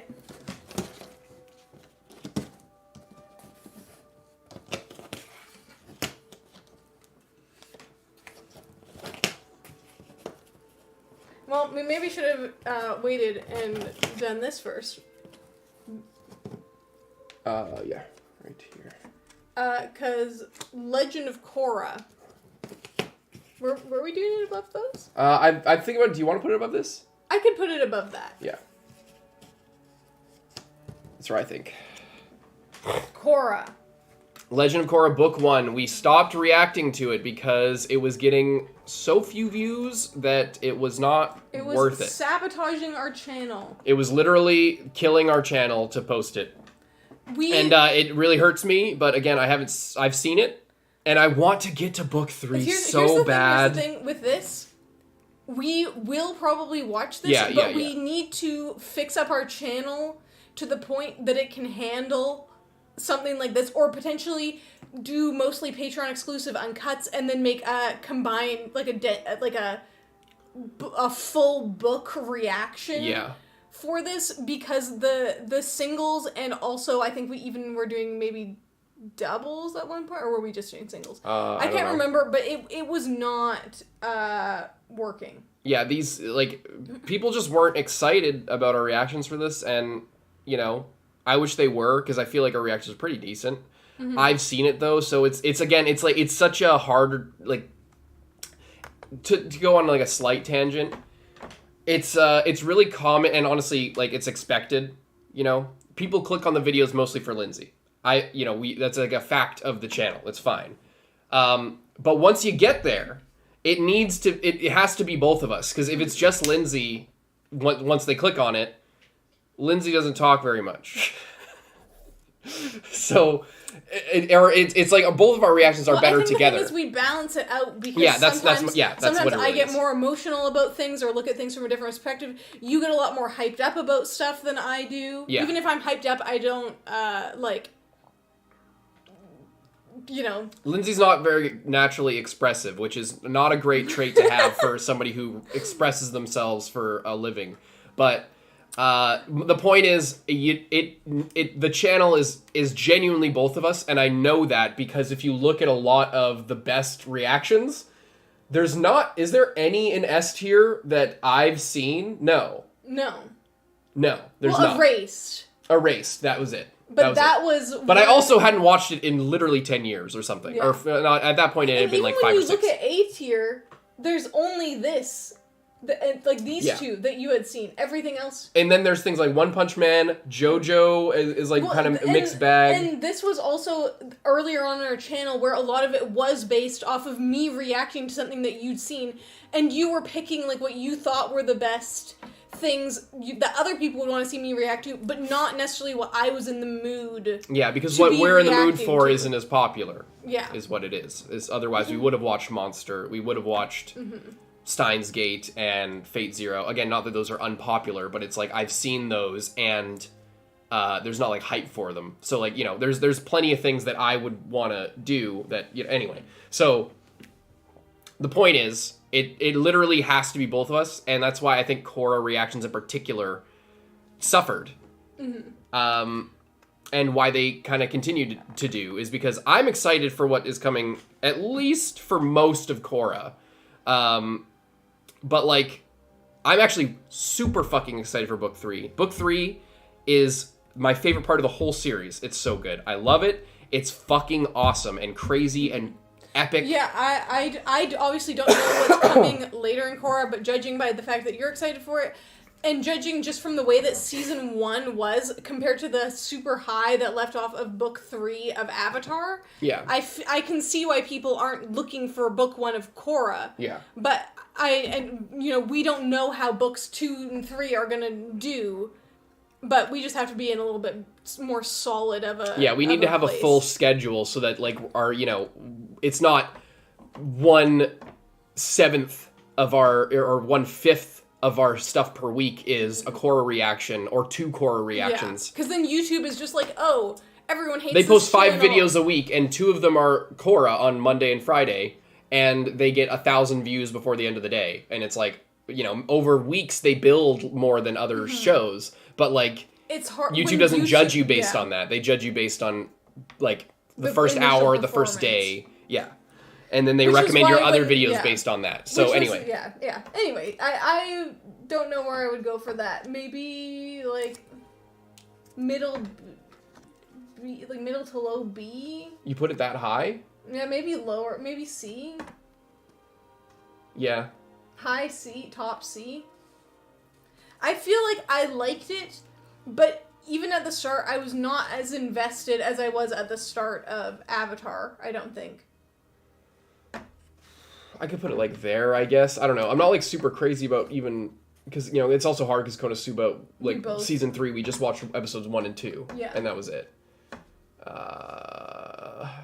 And I've seen some. I'd say above. Yeah. Are we going to continue To Be Hero X? We are. We went away and then we got sick and now we're coming back. Yeah, we got sick. We are slowly catching up on stuff. Hopefully, we'll be back maybe within the next week. Hopefully. Yeah. And we're gonna do Last of Us as well. Mm-hmm. We recorded the first 2 episodes, and I need to post them on Patreon still. Yeah. What to do next? Should we do Haikyuu next? Because a lot of these are Haikyuu. Should we? Or do we want to get something else first? Let's get something else first. Should we do something controversial next? Well, we only have I feel like we could do Kaguya next. Or let's do Angel Beats. Yeah, let's do... Oh, Angel Beats. Angle Bet. This has got to be S tier. You think? Yeah, easy S tier. This is one of the first... Because as we were just talking about earlier on, a lot of what we were watching was stuff that Carson had already seen. And stuff that a lot of times I wasn't too excited about or didn't know how to feel about. Especially earlier on, it was hard to watch something where, the person that I'm watching it with already has an opinion, but, can't really tell it to me. And we can't, collaborate in a discussion or in, getting excited about something as much. So this show was, one of the first ones that we were watching, and we got recommended it. And we were so many people recommended this. I'm pretty sure it was just Harsh that recommended this a bunch of times. But we loved it. And it was so fun. It was so emotional. It was the style of humor in this show is just so up our alley that every episode of this show was just a joy or absolute tragedy, and we were upset. So, Chad says thumbnail from the Heian era. Looks so different. Lindsay looks mostly the same, just with different hair. And I honestly don't even look that different at this point. You also have different hair. Your hair is almost similar to what it is right now. Yeah. I've gained and lost weight since then, significantly. And I look older. But when you're in a horrible immune system contest and your opponents are BOLDcast duo... I never got sick until I started living. Then we started fucking YouTube, and we stayed inside for so long that our immune systems die. So now whenever we come in contact with anything... For context, we never left COVID. Yeah. We're still living in COVID era, basically. But anyway, I think this is S. I think that we had good discussions about this show for the time. I think that we just genuinely were able to, just fully relax while watching this show. You know? Yeah. And just really feel and just that, the moments that were actually funny were actually funny. The moments that were actually dramatic and crazy and sad and good. It was actually impactful, on a serious level. And the fact that it was so short and in any other show I would be criticizing it for being rushed, but something about this and Charlotte, the fact that it is rushed somehow elevates it to an entirely new level, and it wouldn't be good. In every other show, I'm this is either too long or too short, and it's either too rushed or too elongated. This one, I'm this is too rushed, but I wouldn't want it at the right speed, you know? I was gonna say, Lindsay looks like she still has hope for this channel in that thumbnail, as opposed to now. I think bottom S only because the editing quality isn't as good. Yeah. For these videos. Fair. I would say if we were going off of the video itself, I would maybe put it below Run with the Wind. I was going to think there too. I'll put it there. I think it could go there, and especially just for the nostalgia vibes. Even if the editing is not as good, I feel like it could be worthwhile for people to go and watch it. Should we do Kaguya next? Since we were on that? Yeah. This was another one from back in the day. This was the first seasonal that we watched that was, Angel Beats. We were talking about Angel Beats and how it was, the first time that we were, super excited and super free, but it was also the first show that we, just binged the whole thing and, got the full story and had that sense of accomplishment of, we watched this whole show, and it was so good. And Kaguya was one that we were this is so good, we're watching it together, it's super funny, we're having a lot of fun, there's some good emotional moments, but that was, it was a seasonal, so it was very similar to Angel Beats, but because of the fact that it was a seasonal, it was a bit different. But this was also what made our channel popular, because Naruto was doing like, decent, but if we never did Kaguya, I don't think wouldn't our have taken channel off. would have done well even at all. Yeah, no, this video, in fact, was the first breakout video, by which I mean, like, we hit 5K views or something like that. Like, but that was a lot, considering that we had just started the channel. Yeah. Like we had less than 1,000 1,000 subscribers, and we did this. It was like literally one of our first like 10 videos or something.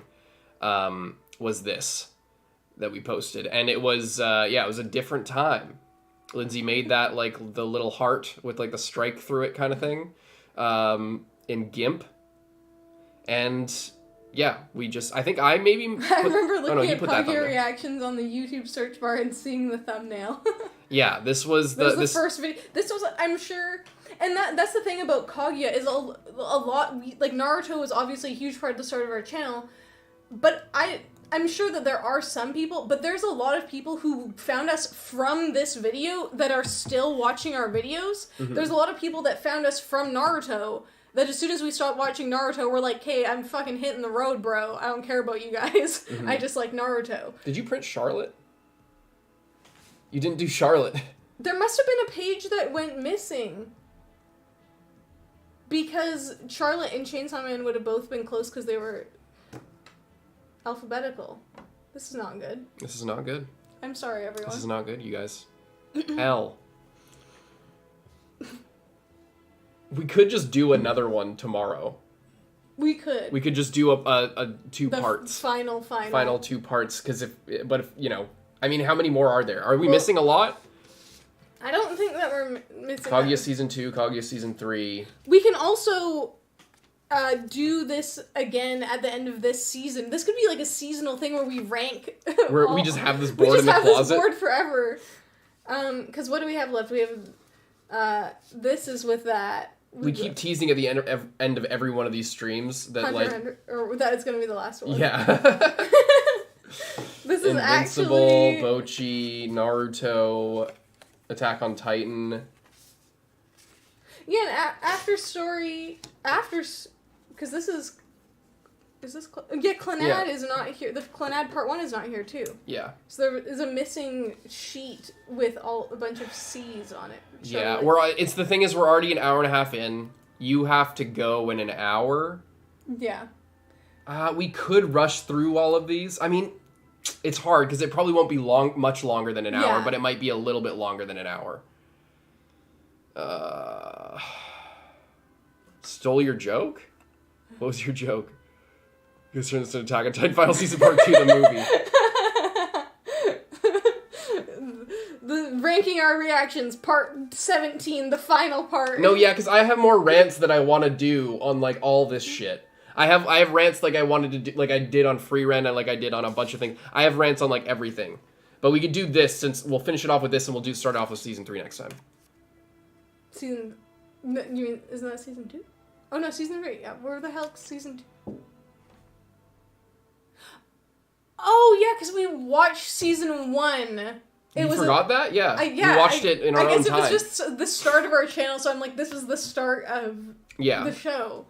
But yeah, that's not even true. Let's do Kaguya, and then we'll, there's enough where we can do at least another hour. Like, it's been an hour and a half. We could do another hour and a half long stream. And a lot of these Haikyuu might take a while. Fruits Basket, I think Carson's gonna absolutely... So let's stick it to Kaguya, then. Kaguya, we'll do that, and then we'll do another stream. Might as well. There's no point. The rankings are not important. The rants are, exactly. And then you can rank the movie. Oh, wait. Maybe we will. Even though the movie's going to be an F tier, and that's why no one's seen it. Yeah, the movie will be F tier. Well, it'll probably be E tier, honestly. Anyway. So Season 2 is S. Season 2 of Kaguya is S. Breakout series of our channel. Yeah. Kaguya made us. And like especially, it's like Season 3 or Episode 3 of Season 2 of Kaguya. I was I think the first time on the channel that I literally cried my freaking eyes out because of the whole thing. I've told the story like a million times, so I'll tell it quickly, but just, they were leaving the student council room because there was the election going on or whatever, and they were basically thinking, this whole time, we were building so many memories in this place and we had to leave it. It was in the very beginning of COVID. I was going to film school, and neither of us had the money or the reason to stay where we were staying, and I didn't know if I was going to continue going to school, so I was probably going to have to move back home and away from Lindsay, because we'd only been together for like a year or so by that point, or 2 years. And, you know, so we'd probably have to spend at least the summer apart, where I'd be working, because Lindsay wouldn't want to move back to my home.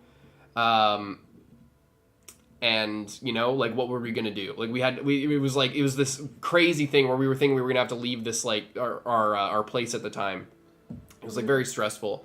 So when they were leaving the student council room and talking about, like, leaving all this stuff behind, it was, like, that day or something, or the day before, we were talking about, like, whether we were going to have to move away or something. Mm-hmm. And it was really sad. So, yeah. So that's the kind of shit that we were bringing to these reactions, as these reactions were very good. And it was very funny, and it was just a great time. And, yeah, the Ishigami backstory.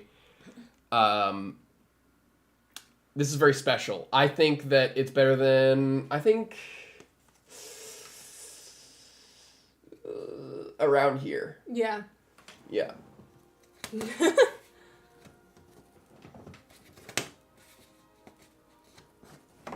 My shoulder.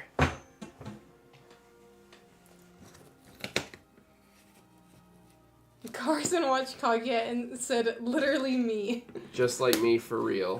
Before we move all that, do we want to do season 3? Where would you put season 3? I don't know, I'm just wondering. Maybe it's not in S, I'm not sure, but... Would you guys put season 3 in S? Or would you put it in A? If it's an A, I feel like it's like the highest A. Probably. No, I think Angel Beats is above this. You think? Yeah, I think Angel Beats is above, I think just because of the... beats it out slightly. Very slightly. Extremely slightly. They're almost tied. So, season 3. The rap episode, best BOLDcast reaction. Oh yeah, that's what I was trying to like think about. Like, what was the fucking thing? Yeah, this was S tier. That was also S tier. I don't know that it was as high. No, season 2. Maybe higher than Dawn to Dawn. Higher than Dawn to Dawn for sure. I was just blown away by that kind of shit in particular. I think it's around it's like it's below season 2, around Chainsaw Man season 1, above or below Apothecary season 1.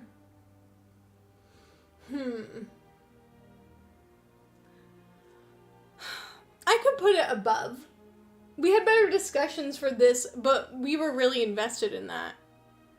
I mean, not that we're not invested in Apothecary, but we are a lot fresher in Kaguya. Yeah, I think so too.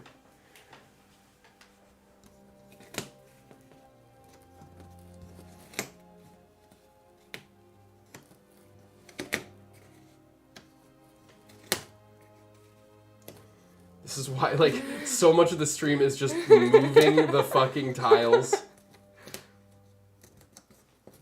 It's like, no wonder it's 4 parts. You probably could have cut out a whole part if we just did it digitally. But then we wouldn't have... We wouldn't have this blinding mirror that nobody can read. Nobody can even fucking see it. No one is doing this. No one has the balls to make something that the audience can't even fucking see.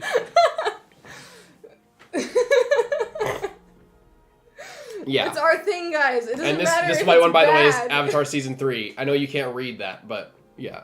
Like, even looking at the preview, you can kind of see it. You can maybe make out. Like, the One Piece live action, I don't think anyone knows what the fuck this is.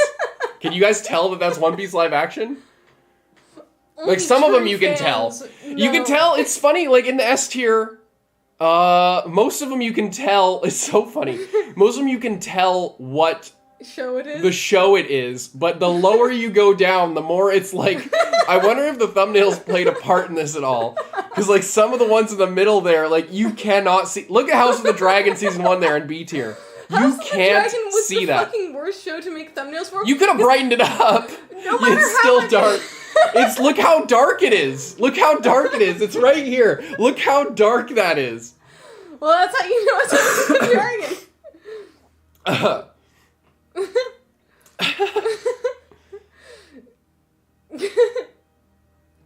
Okay.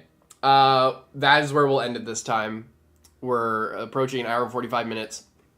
Again, we could technically go longer, but... then we might not have enough. We might not have enough time. Yeah, we might not have time for another... So, like, we can keep going for another hour, but... There'll be a hard cutoff, and then we might not finish all of one of these series. And then if we were to do... We'll have to do another one regardless, but it'll be like, you know, the longer we go right now, the shorter the next one will be. And if we do it when Lindsay isn't in, like, a rush or something, then we can... Carson can go on a little bit more rant. Yeah. And I want to for a lot of these, I think. I'll have a lot Plus, to say. we're missing some stuff. And I'm still sick. So, yeah. Yeah, it'll be good to... Yeah, some of these are going to need, like, Haikyuu, Fruits Basket, Arcane, Naruto, Bocchi, Invincible, Attack on Titan, Hunter x Hunter. Clannad, Hunter x Hunter. Like, those are what's coming in next, so there's going to be some discussions about them, I think. What's coming this week? To Be Hero X, Last of Us, finally the One Piece podcast, either tomorrow or the next day, probably the next day. Give Fanlayer another day to cook. And then what else? Maybe more Lazarus. I don't know. We'll see how that's doing view-wise for people, but I feel like Lazarus is going to fall off, unfortunately. Orb. Yeah, we will pick up Orb again. Probably not on YouTube quite yet. We'll catch hopefully up on everything. Hopefully on YouTube pretty quick. But I mean, like, we have 3 Last of Us to post. Like 2 To Be Heroes. Like, you know, maybe next week, like late next week, hopefully, Orb on YouTube. I'm thinking about giving it to Bob, Mike, Joe, since we haven't started posting it at all, and that way we can just watch it and get through it. Yeah, especially if you're editing Last of Us, that's a lot of your time. Yeah. But yeah, and there'll be a bunch. There'll be a bunch of stuff. Favorite anime all time? Welcome to the NHK for me. What's yours, Lindsay? I don't know. Really? I can't decide. Really? It's just such an easy question. You don't hold one. Lazarus nearly 8K views on our channel, but episode 2, episode 3, episode 1 is especially different. Now that we missed when they come out. Sometimes stuff is just like Anyway. What's your favorite anime? Maybe Run with the Wind. That's what yours was before, I thought. Yeah. Heavenly Delusion or Run with the Wind, I think is what you usually say. Heavenly Delusion or Run with the Wind. Like, a lot of these come close. Angel Beats comes close, and Vinland Saga Season 2, but Season 1 wasn't my favorite, so, like, in terms of, like, the whole show. In terms of whole show, top 3 are maybe Run with the Wind, Heavenly Delusion, and Angel Beats are maybe my top 3. I also really do love Full Metal Alchemist. I love both of Full Metal Alchemist. Tokyo Revengers. Of course. Okay. Mm-hmm. Well, before is there anything else anybody wants to know that's not ranking related? Any rants? What other rants did I, like, stall on that I can just keep going on? Pick it back up on Tokyo Revengers. Let's go. I guess nothing. Should we drag this out more, or should we just end it? I used to be so obsessed with Kaguya. I listened to the podcast of the Kaguya Chigi. Yeah.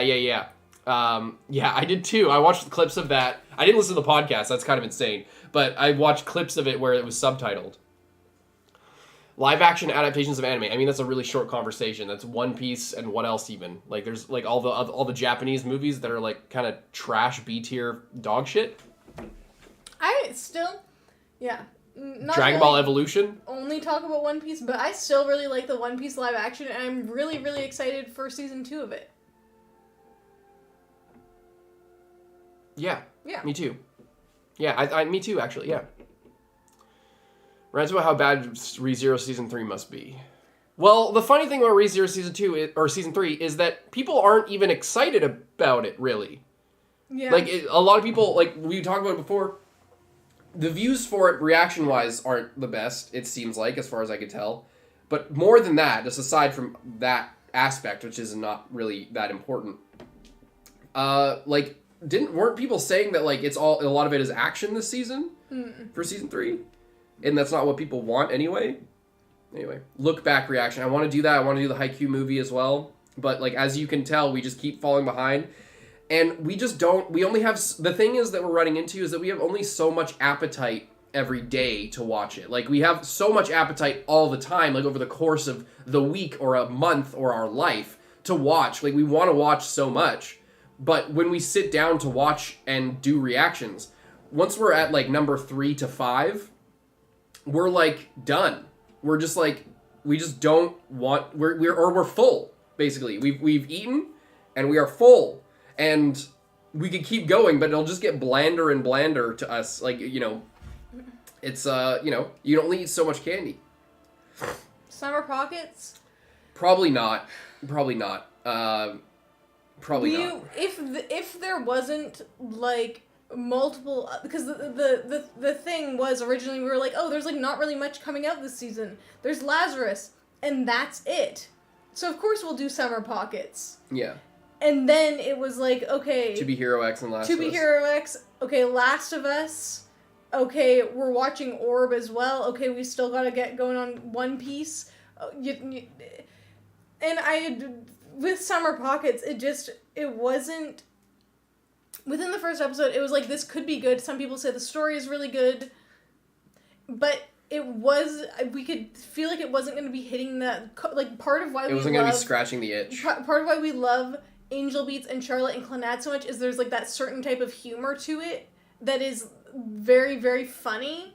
And it seemed like when we looked at, like, the team who made it and everything, like, it seemed like it wasn't going to be having that yeah. Yeah, even the if same the story punch. was maybe good. It's like Jun Maida's style of humor is like it's not, you can't replicate it. Yeah. You know. And it seemed like they were they have the key anime, like the transitions and the fucking, you know, the whole style, but like it didn't really try to scratch the itch the same way. You guys falling behind on animes is part of your charm. It's like watching a toddler try to walk. Yeah, whatever. Yeah.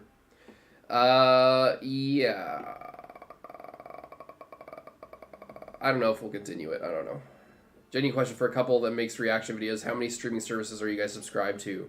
Are there some that specifically for one reaction? Yeah, High Dive. I think we're still on High Dive. We didn't get the fuck off of High Dive. We get High Dive for Oshinoko, and then we keep it for like 6 months extra on accident. Because we only go to it when we're watching Oshinoko once a week, and then when it's over, we just forget that we were going to it, because we forget every week. Every time we like open up Crunchyroll, we're like, okay, Oshinoko. Oh, fuck, it's on High Dive, and then we go. That's how we know. Yeah. But if we don't know, then so we're still paying for that.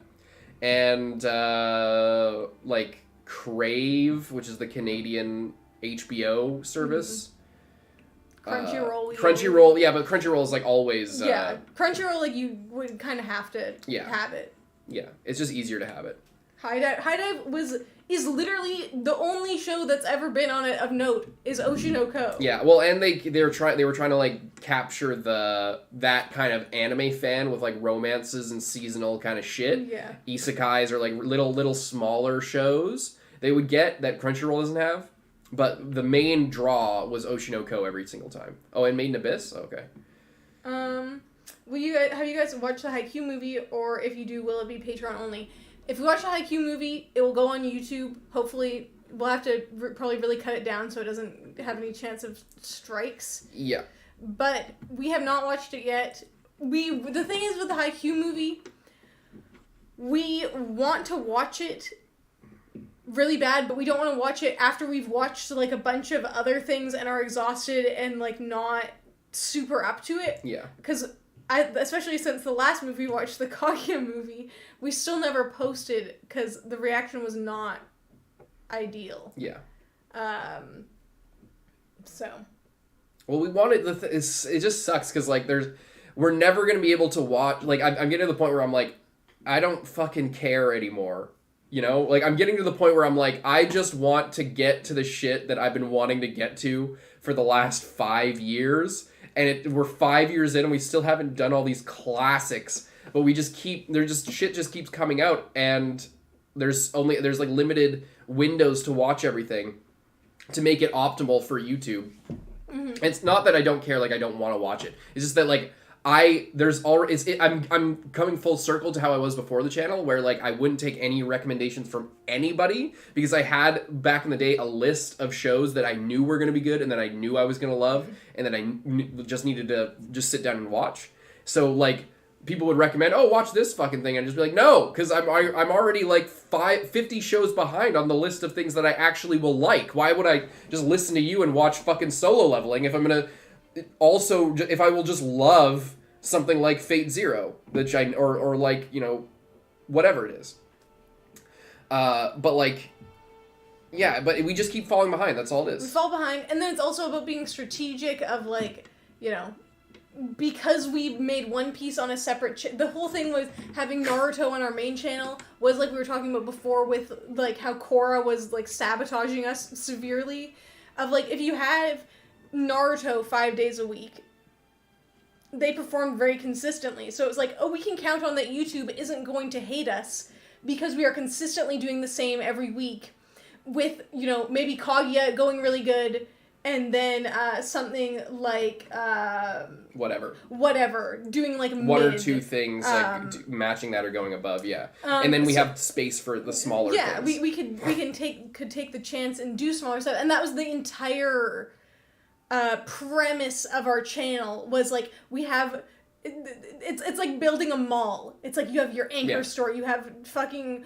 Walmart or whatever department store as your you know, that's like what brings people there, and then you have all the other like random little shitty stores that don't have to perform that good because people are already going there for Target. You get the runoff from all these other things. They walk past these stores when they go in, and they walk past them when they go out. So they might have something that the big store didn't have, or like just oh well, check this out just because whatever. And then that's their entire business model is just the runoff from one of these larger things. That was the business model of our channel when we had things like Naruto. But now that we don't. Now it's like seasonals, high-performing seasonals are the consistent thing, but they aren't that consistent because it depends on what's coming out in the season. We can have a banger season, like, where, like, 3 epic shows are coming out, and it's going crazy, and then the next season could be, like, 2 mid shows that, like, do all right, but only if you post them on the exact day. Yeah. If you miss a week because you went away, and then you post it, then it gets like 2 views because everyone's already over it. So it's very dependent, and we don't have the locked in consistency. So it, you know, plus with watching One Piece, we're watching more of that. So then, and it's not on our main channel, so it's just a very like balancing act of like trying to make everything. We kind of sacrificed our main channel last year to work on One Piece. And then now we're trying to, like, rein it in so that, you know, we're still consistent on One Piece, but we're also consistent on our main channel again, and then we can maybe do some, you know... The things that I want to do. Yeah. The things that we want to do. And it's great, and last year was really great on our channel because the things that we liked were things that were popular. Like Dandadan, like Jujutsu, like Frieren, like Dungeon Meshi, all these, like, S-tier shows that we are loving and are popular. And it's like the stars align, but it doesn't always work that way. You know? Yeah. Like, To Be Hero X is like, it's alright. It's not nearly on the level of, like, you know, the things in A and S tier for me. Like, it's not up there, and it's decent to watch, but it's like a solo level thing for me. I also just don't fucking like superheroes. I think I'm just over superheroes. I think that's the main thing that keeps me away from Invincible, for example, is that, like, the whole idea of a superhero being a thing to challenge to me is in itself a trope or a cliche that is as annoying as the superheroes without that subversive, that challenging. It's like, it's not even a thing worth discussing anymore. So I just, with To Be Hero X, it's the same kind of thing where it's like, oh, you're using superheroes to like challenge this idea of celebrity and stuff like that. It's very much this the boys type, but it's Chinese The Boys, and Invincible is kind of, it's like, why, like the whole idea of a caped crusader, like somebody who wears like a superhero outfit, like why even do that? Why does that have to be the thing? Like it just feels like it's an easy pickings to get into discussing the types of things that you want to discuss, you know? it's even more cliche than like the classic fantasy, like something that Frieren is kind of like the Frieren is kind of the same thing sort of as maybe not Invincible, but like a To Be Hero X or that kind of thing, where it's taking a template of established narrative structure with elves and dwarves and demons and swords and sorcery and all that kind of stuff, and then saying something different with it. But it somehow feels a lot more unique than something like even Invincible, which at this point the manga was subversive, or not the manga, the comic was subversive and interesting when it was coming out in the early 2000s.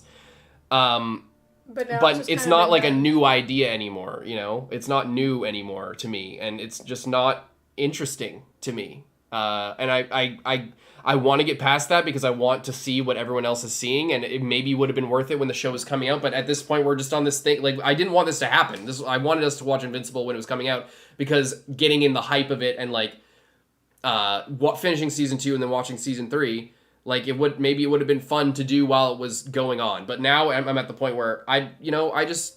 It's like, do we catch up on Invincible, or do we... get ahead for the next fucking thing? So that doesn't happen again? Or if we're going to be catching up on something that's older, do we do it with something else? Do we watch, like... JoJo, or Monster, or, like, you know, that's not really catching up because it's done, but, like, you know what I mean? Like, a show that we've been, like, really, really wanting to watch, you know?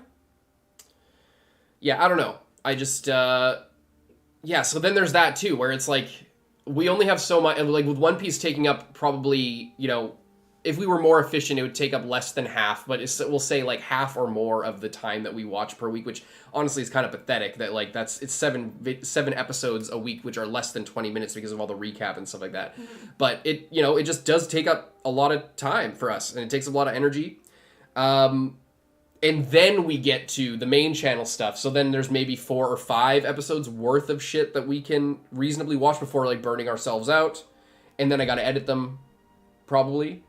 And it's, you know, it's just, it's not even a complaining thing. It's just like, what's the best way to do this? Because we got to do it. It's, you know, we got to do it. We got to do To Be Hero X or things like it. But I just want to watch my shows. I just, you know, like, I also want to watch my shows. When can we watch my shows? Why do we gotta watch your fucking shows? We watch so many fucking shows. No. They're not my shows. Not all of them. Most of them are your shows. You out there. I thought you were saying me. I'm like, no. Well, it's like it's like I'm always. It's like I'm the friend that, like, like all those memes about, like, when you show bro your favorite show and he calls it mid, it's like, and then you just like want to kill him or something, like like it's that meme. But it's like I'm eternally bro in those memes. I'm eternally the one that is shown things all the time, and that it comes with the territory. Again, it's not a complaint, but it's like it inevitably means that if I'm not on that boat, or if I don't put myself in that mindset, which is something that, like, I've trained myself to do, rather than just be only open to the things that I'm open to, which is acceptable for a normal person, but not acceptable for a reactor who has to watch what everybody else wants to watch. I need to put myself in the mindset to enjoy what everyone else enjoys. It's like an active thing that I need to, like, open myself up to the world, rather than just have my opinions. The dictator slot. The dictator slot? That's what the Sons of Sanity bros do? Mm-hmm. See, that is similar to what we were doing at the start of our channel. That's exactly what we were talking about when we had Naruto on the main channel, of something like...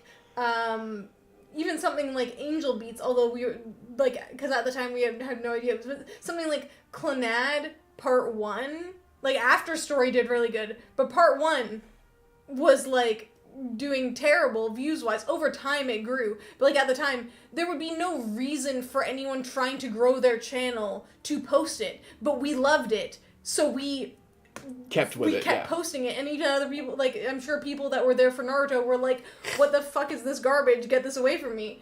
But it was always worthwhile, and I think I want to get back to stuff like that. It's just about finding the balance now that One Piece is on a separate channel and trying to... There have been other channels that YouTube just decides, I will permanently sabotage this reaction channel or any channel. Yeah. But, like, we've seen it with other people where they aren't doing anything wrong. They aren't making bad videos. They're making the same videos or better videos. And YouTube, the algorithm, is just like, no. Yeah. Fun's over. They just lock you out of everything. Suck, and we aren't... You won't show up in recommended, but more than that, if you even try to do something like a 2B Hero X to, like, boost up your numbers a little bit, for example, like, you won't even show up in search results because YouTube just says fuck you. They're just like, fuck you, basically. Like, you had too many losers in a row, or whatever. Like, the math isn't mathing for a certain period of time, and then there's just like an invisible fucking coat of paint on your entire channel, and nobody can see it anymore. And that's the real fear. It's not even just about... It's not about, like, oh, our videos aren't doing that good. Like, if this, like, fear that we have about, like, this black mark on our channel that's invisible, that just, like, removes you from everything, if we weren't thinking about that, we would just do whatever we want. Yeah. But, like, and because who cares if we post, like, 50 videos a week and they all get 1,000 views each? Who gives a shit? It doesn't matter because we have the One Piece channel, or we can cast a wide net. But if you cast too wide a net, then everything just goes through the net. Like, you don't catch anything. Like, if you're trying to catch too many little fish, they just go through the net, and then it's useless. There's no purchase. There's nothing going on there. So... And yeah, Patreon exclusive, like, that is potentially an option. But the point is, when we're struggling just to keep up with One Piece, we're then extending ourselves to do the basics on our main channel and keep up with that. 4 to 5 videos a week is too much for us most of the time. As a proven track record for, like, the last year. So then to also, on top of that, add the dictator slot, for example, we're already overextending ourselves just to do the bare minimum, it feels like. So that means that something's got to change. Either we got to send more to Bob Mike Joe, or just smarten up and just grit our teeth and turn our brain off entirely and not care about enjoying everything. That seems to work for some people. But I can't. I just can't. I can't talk about something at all. Or have a reaction. Like, I can't do it past a certain point. I can do it up to a point, again, like putting myself in the position to enjoy something. That's a different thing. But, like, if I do that too much, like, doing the thing where I put myself in the position to enjoy what other people like, that takes more energy than just me liking everything. So, like, if we're watching only things that we like, that's when our channel's on fire, because I don't need to put as much energy into each reaction. I can just be myself. But if I need to basically be not masking, but like that kind of thing where you just like, I need to sort of set myself up. I need to have a constant 10% extra drain on my energy just to make sure that I don't say the wrong thing or get in the wrong pattern of thoughts with stuff. Like, put myself in the right pattern where I'm enjoying things for what they are rather than, whatever. And, like, kind of lowering my standards in a way. Like, I need to do that. And especially, like, I hate to say, but with One Piece, it's something that I need to do a lot, even just with those short episodes. Again, there's, like, 18 minutes or so episodes, because the OP's long, and they cut out the ED, and there's usually, like, usually it starts around 5 minutes into the episodes when we hit play. So, like, they're shorter, and so they should be easier, but... sometimes they're not. Sometimes they are. Sometimes they are. Sometimes you can just whip through them, and it's, like, super exciting. But sometimes it's not even that you're not enjoying it, Yeah. It's just that you can feel that you're watching it. Yeah. And the times that, like, a lot of these, like, S tier ones are ones, at least ones that we didn't watch, seasonally, because, like, you watch it once a week and you're excited about it regardless. But stuff like Promised Neverland Season 1, we, like, binged it because it's, like, you want to get to the next one so bad. A lot of shows, and a lot of times with One Piece, I'm like, this was really good. I'm satisfied with that 1 or 2 episodes. I'm not dying to see the next one, So then that's where kind of balances out, and then you're like, okay, I'm even with Avatar, it's like, it's the kind of show, especially earlier on, where it's like, it's made to be watched 1 episode at a time. I love the 1 episode, and I'm satisfied with that 1 episode. It depends, because there's certain shows that you you want to watch the next one so bad. Each episode sets you up to immediately want the next one. It's like a binge. There's bingeable shows and there's non-bingeable shows. And if you're watching too many non-bingeable shows, but you have to binge them, is where a little bit of drain can come in. Which is why we try to spice it up by watching different genres, different paces, different types of shows, so that it doesn't get, because watching too much of a similar thing, or even similar pace things, even if the content is completely unrelated and not similar, you know? And yeah, that's the other thing, because we used to do a lot of OP and EDs, and I kind of want to get back into that, catch up on But we've kind of already done all of them. Like, that's the problem, is we could do them for each season, I guess? Like, just like the Witch, everyone's saying Witch Watch, maybe we just need to do more stuff like that, where it's just like one OP, and just do that once a week, you know? Maybe that's the that's the thing with, like, the catching up, because before we were more selective, we didn't watch every seasonal, but now we watch, like, all of the good ones, because we had so many experiences where people were like, we're like 5 episodes in, and then everyone's like, oh, you have to watch this, you guys will love this, but then we were like, no, and then we would have loved it, like, with Apothecary Diaries, and with Orb, but we missed it. So then now we have this thing where we're like, we don't want to keep catching up, we want to get on it right away. But then we end up watching like 5 different seasonals, and not all of them are the best, but we want to stick with them. But then we slightly get behind, you know, we're just like kind of bad. Yeah, well, that's the thing too, is like, it's a skill, it's genuinely a skill issue. Yeah, we're like, it's hard because you don't, like, it's a skill issue, but it's like, we used to not set these boundaries for ourselves, or like, you know, we used to never have a cap and just be like, okay, all right, so if we want to do this, we got to post 3 videos a day, every day for 2 months, and, you know, that means that we need to watch 5 episodes of something minimum every day, with no weekends. We just need to record, and you know, 5 episodes, that's, what is that? Like, just short of 2 hours. With discussion, that's 3 to 4 hours. With editing, that's like 6 hours. You know, might not sound like much, because, you know, it's not even a full hour. With editing, it could depending on the show, it could bump that up to, could be even longer. Up to, like, you know, from 6 hours. Joshua Anderson, thank you for the $7. Anyway. Thank you.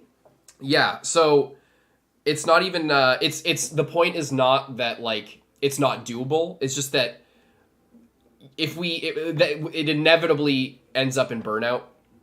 And you need to make it work for yourself, no matter what you're doing. And if you overextend, like, if we keep overextending ourselves too much, then we'll just end up with another, you know, shit period of our channel. And especially when it's also here's the other thing that also makes us, like, set these boundaries, is that, like, we don't want to, like, before we would not set the boundaries, and then we would overextend ourselves and burn ourselves out, but, like, we'd get over it. And, you know, we know that sometimes there's going to be good times, sometimes there's going to be bad times, but what happened was, when we started One Piece, and One Piece is its own channel, and it's every video needs to be as we need to try and make it as best as we can, it's like, we can't burn ourselves out on main channel stuff that we aren't super excited for. Like, it's not like one of these S tier shows, but it's like one of these middling ones in the middle that we're just trying to catch up to just to make shit happen. So we burn ourselves out because of those, and then we start recording One Piece, and then the burnt out version of us are making One Piece reactions that are just worse videos. Yeah. So we need to take that energy that we would put into, like, seasonals, put it into One Piece first, so that at least those videos are of a higher quality. Mm-hmm. And those sometimes take more energy because of what I talked about. And then we get back to this, and that's, you know, so it ends up, like, say if we have, it's like a stock system, like in Smash Bros. It's like we have 5 stock per day, but, you know, if we're pushing ourselves a little bit too hard, 1 stock instantly gets removed. Anyway. Yeah, I don't know. A little bit too much ranting on that whole shit, but it's just, I guess, I notice what happens is we usually rant about this kind of thing when we actually want to do better. It's like when we don't talk about this, it's usually because we're pretty comfortable. But, like, the reason we go on these rants usually is because we want to do better, and because we want to do more. So maybe it's the start of something good where we'll start, fucking smartening up, I guess. I don't know. It's just kind of like, yeah, I don't know. Mm-hmm. It's not even that serious. No. And it's not even something we should honestly be talking about on a live stream. But here we are because we had more time to talk, but we didn't want to do any more rankings because we want to save it for the next stream. I think what it all comes down to is we got into a pattern of burning ourselves out to the point that but we kept recovering every time, but the period just got shorter in between each time. And this time, especially now that we have One Piece, it demands consistency. Yeah. So we can't push ourselves to 200% and then fall back to 50%. It's like we have the 100%, and some of that goes into One Piece and some of that goes into the main channel, and we are trying to find a balance where both of them can be consistently consistent and good, and we can be having fun watching everything we're watching, because we at this point have a lower tolerance for watching things that we're not having fun with.